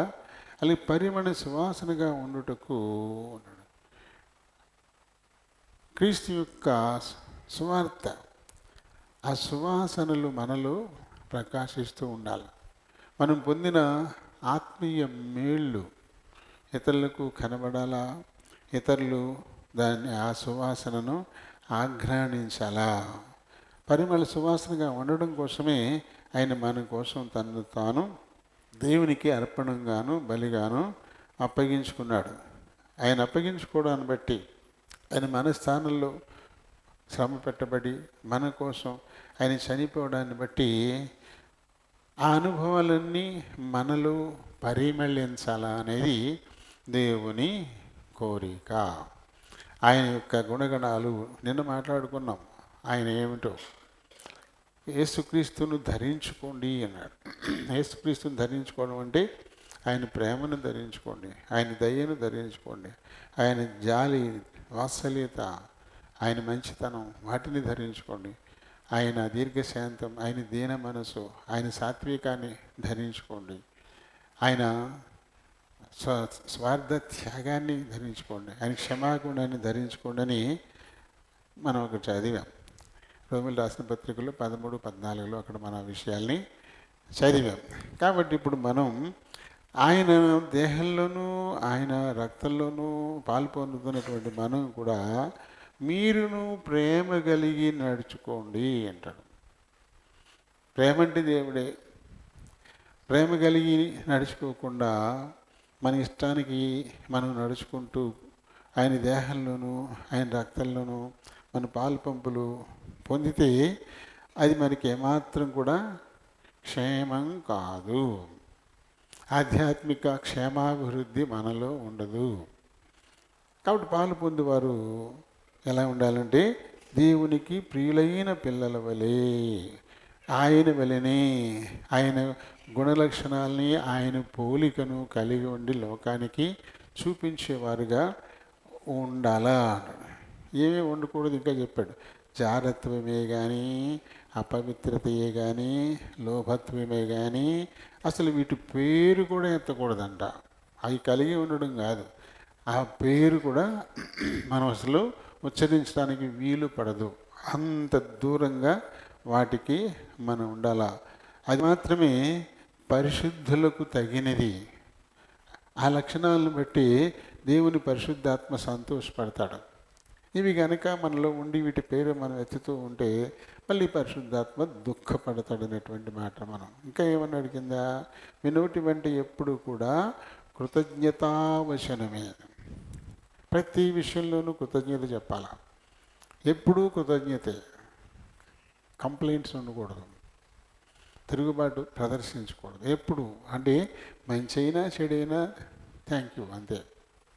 లాభం వచ్చినా థ్యాంక్ యూ, నష్టం వచ్చినా థ్యాంక్ యూ, బలహీనత వచ్చినా థ్యాంక్ యూ, ఆరోగ్యంగా ఉన్న థ్యాంక్ యూ, సంతోషం వచ్చినా థ్యాంక్ యూ, దుఃఖం వచ్చినా థ్యాంక్ యూ, కడుపు నిండినా థ్యాంక్ యూ, నిండకపోయినా థ్యాంక్ యూ అని ప్రతి విషయంలోనూ కృతజ్ఞత చెప్పాలి. మన నోటి వెంట కృతజ్ఞత వచనమే రావాలి. ముఖ్యంగా ఆయన దేహంలో రక్తంలో పాలు పంపులు పొందే వారి నోటి వెంట సంతోషం వస్తే ప్రైజ్లాడు, దుఃఖం వస్తే ఏం దేవుడు, ఇది పనికిరాదు. ఇలా ఉంటూ వారి దేహంలో రక్తంలో పాలు పంపులు పొందితే అది మనకి బలహీనతకి కారణమవుతుంది తప్ప ఏమాత్రం కూడా లాభం ఉండదంట. ఇంకేమన్నాడు, బూతులు ఉండకూడదు. నోరు తెరిస్తే బూతు వచ్చేస్తుంటుంది. బూతులు మాట్లాడుతూ కూడా దేహంలో రక్తంలో పాలు పంపులు పొందుతూ ఉంటారు. ఇది ఎంత దౌర్భాగ్యం, అది ఎంత శాపం. అది పరిశుద్ధుడైన దేవుని దేహానికి సాదృశ్యమైన రొట్టెలో పాలు పొందుతూ కూడా నీ నోట్లో బూతులు వస్తే, బూతు అంటే చెడ్డ మాట అని అర్థం. అక్కడ కొన్నిటిని మనం బూతులు అనుకుంటాం, అవే కాదు. మీ నోటి వెంట వచ్చి చెడ్డ మాట అయినా బూతే. అది బూత్ అంటే చెడ్డ మాట అని అర్థం అంతే. అక్కడ చెడ్డ మాటలు ఏవి మన నోటి వెంట అస్సలు రాకూడదంట. పోకిరి మాటలు, పోకిరీలు, వేళాకోళాలు, ఎగతాళిలు ఎవరు కూడా చేయకూడదు, ఎవరితో కూడా చేయకూడదు. వేళాకోళాలు అనేవి పనికిరావు. పూర్తిగా మనం మారిపోవాలి. పోకిరి మాటలు ఏమాత్రం కూడా. అలాగే సరసూక్తులు, సరసాలాడడం, ఇవి చిన్న చిన్నవి అనుకుంటాం మనం, కానీ ఇది తప్పే. అసలు మన నోటి వెంట ఉచ్చరించకూడదు. ఇవి అసలు మీకు తగవు. ఆయన బల్లలో పాలు పొందేటువంటి వారికి ఇవి అసలు తగలు. వేళాకోళాలు మాట్లాడకూడదు, సరసోక్తులు మాట్లాడకూడదు, పోకిరి మాటలు మాట్లాడకూడదు, చెడ్డ మాటలు మన నోటి వెంట రాకూడదు. ఇంకా చెప్పాడు, వ్యభిచారి అయినను, అపవిత్రుడైనను, విగ్రహారాధికుడైనను, లోభి అయినను క్రీస్తు యొక్కయు దేవుని యొక్కయు రాజ్యమునకు హక్కుదారుడు కాడును సంగతి మీరు మీకు నిశ్చయముగా తెలియను. ఇంకా వ్యర్థమైన మాటలు, ఎవడును మిమ్మల్ని మోసపుచ్చపరచనీయద్దు. వ్యర్థమైన మాటల వలన ఎక్కువగా అవి కనబడుతున్నాయి. మన ముందు మన మెసేజ్లు కూడా అవి మనకు వచ్చాయి. అవి చివరికి మనల్ని దుఃఖపరుస్తాయి, చివరికి మనల్ని సిగ్గుపరుస్తాయి. ఆ వ్యర్థమైన మాటలను మనం విని వాటి ప్రకారంగా చేయడాన్ని బట్టి ఖచ్చితంగా మన ఇబ్బందులు పడతాం. వ్యర్థమైన మాటల వలన ఎవడును మిమ్మను మోసపరచనీయకుడి. ఇట్టి క్రియల వలన దేవుని ఉగ్రత అవిధేయులైన వారి మీదికి వచ్చును గనుక మీరు అట్టి వారితో పాలివారై ఉండొద్దు. ఒకవేళ మీరు అనకపోయినా వారితో స్నేహం కూడా పనికిరాదు. మీరు బూతులు ఆడకపోవచ్చు, చెడ్డ మాటలు మాట్లాడకపోవచ్చు, వేళాకోళాలు, ఎగతాళి, సరసాలు మీరు చేయకపోవచ్చు, కానీ అలా చేసే వారితో సహవసించడం కూడా తప్పే అంటాడు ఆయన. అలాంటి వారిలో అసలు పాలువారుగా మీరు ఉండొద్దు. ఎందుకంటే ఒకప్పుడు మీరు చీకటి, కానీ ఇప్పుడు మీరు చీకటి కాదు. వెలుగై ఉన్న క్రీస్తు ఇప్పుడు మీలోకి వచ్చాడు. అందుకు గుర్తుగా ప్రతి పునరుత్థాన దినం ఆయన దేహానికి సాదృశ్యమైన రొట్టె, ఆయన రక్తానికి సాదృశ్యమైన రసంలోనూ పాలు పొంగులు పొందుతున్నాం. కాబట్టి ఇప్పుడు ప్రభువునందు ఇప్పుడు మనం వెలుగు, ఇప్పుడు చీకటి కాదు. కాబట్టి చీకటి వ్యక్తులతో పరిచయాలు, చీకటి వ్యక్తులతో సాంగత్యాలు ఇవి అసలు ఏమాత్రం కూడా ఉండడానికి వీలేదు. వెలుగు ఫలం ఏంటి, చీకటి ఫలం ఏంటి? చీకటి అంటే దుష్టత్వం, వెలుగంటే వెలుగు ఫలము సమస్త విధములైన మంచితనము, నీతి, న్యాయమును వాటిలో కనబడుతుంది. కాబట్టి ప్రభువుకి ఏది ప్రీతికరమో దానిని పరీక్షించుచు వెలుగు సంబంధుల వలె నడుచుకోండి. ఇప్పుడు మన ప్రవర్తనను మనం చాలా జాగ్రత్తగా చెక్ చేసుకుంటూ ఉండాలన్నమాట. మనం ఇప్పుడు చీకటి కాదు. ఒకప్పుడు మనం చీకటి సంబంధులమే, కానీ ఇప్పుడు కాదు. ఇప్పుడు మన వెలుగు సంబంధాలు. పేతురు మొదటి పత్రిక 2:9. పేతురు మొదటి పత్రిక. అయితే మీరు చీకటిలో నుండి ఆశ్చర్యకరమైన తన వెలుగులోనికి మిమ్మల్ని పిలిచిన వాని గుణాతిశయములను ప్రచురము చేయు నిమిత్తం. ఆయన గుణాతిశయాలని ఎలా ప్రచురం చేస్తాం? నోటితో చెప్పా, చేశా. ఆయన ప్రేమను ప్రచురం చేయడం, ఆయన మంచితనాన్ని ప్రచురం చేయడం, ఆయన క్షమాగుణాన్ని ప్రచురం చేయడం, ఆయన త్యాగాన్ని ప్రచురించడం. నోటితో చెప్పి కాదు, ఈ అనుసరించాలి, ఈ మనం చేస్తూ ఉండాలి. ఊరిని నోటి మాటలతో ప్రేమ చెప్పించి అది చేతల్లో లేకపోతే స్పష్టంగా గుర్తిస్తారు. నువ్వు చెప్పకపోయినా చేస్తుంటే చాలు, చెప్పక్కర్లేదు, నువ్వు చేస్తే సరిపోద్ది. క్రీస్తులా నువ్వు ప్రేమిస్తే చాలు, అవతల ఆటోమేటిక్గా గుర్తిస్తారు, నిజంగా వీళ్ళు ప్రభువుకు తగ్గవాళ్లే అని. క్రీస్తులా నువ్వు క్షమిస్తే చాలు, వాళ్ళు గుర్తిస్తారు. నువ్వు చెప్పక్కర్లేదు, నేను క్షమిస్తున్నానని చెప్పక్కర్లేదు. క్రీస్తులా మంచిగా ఉంటే చాలు, అంతేగా నేను మంచిగా ఉంటున్నాను నువ్వు చెప్పాల్సిన పని లేదు. అదే ఇక్కడ ఎలా ఉండాలంటే, ఇప్పుడు మనం మనది కనబడాలి. ఇవన్నీ కూడా ఆయన గుణాతిశయములను ప్రచురము చేయు నిమిత్తమే ఆయన మనల్ని ఏర్పాటు చేసుకున్నాడు. ఎలా అంట, రాజులైన యాజక సమూహంగా మనల్ని సిద్ధపరచుకున్నాడంట ఆయన.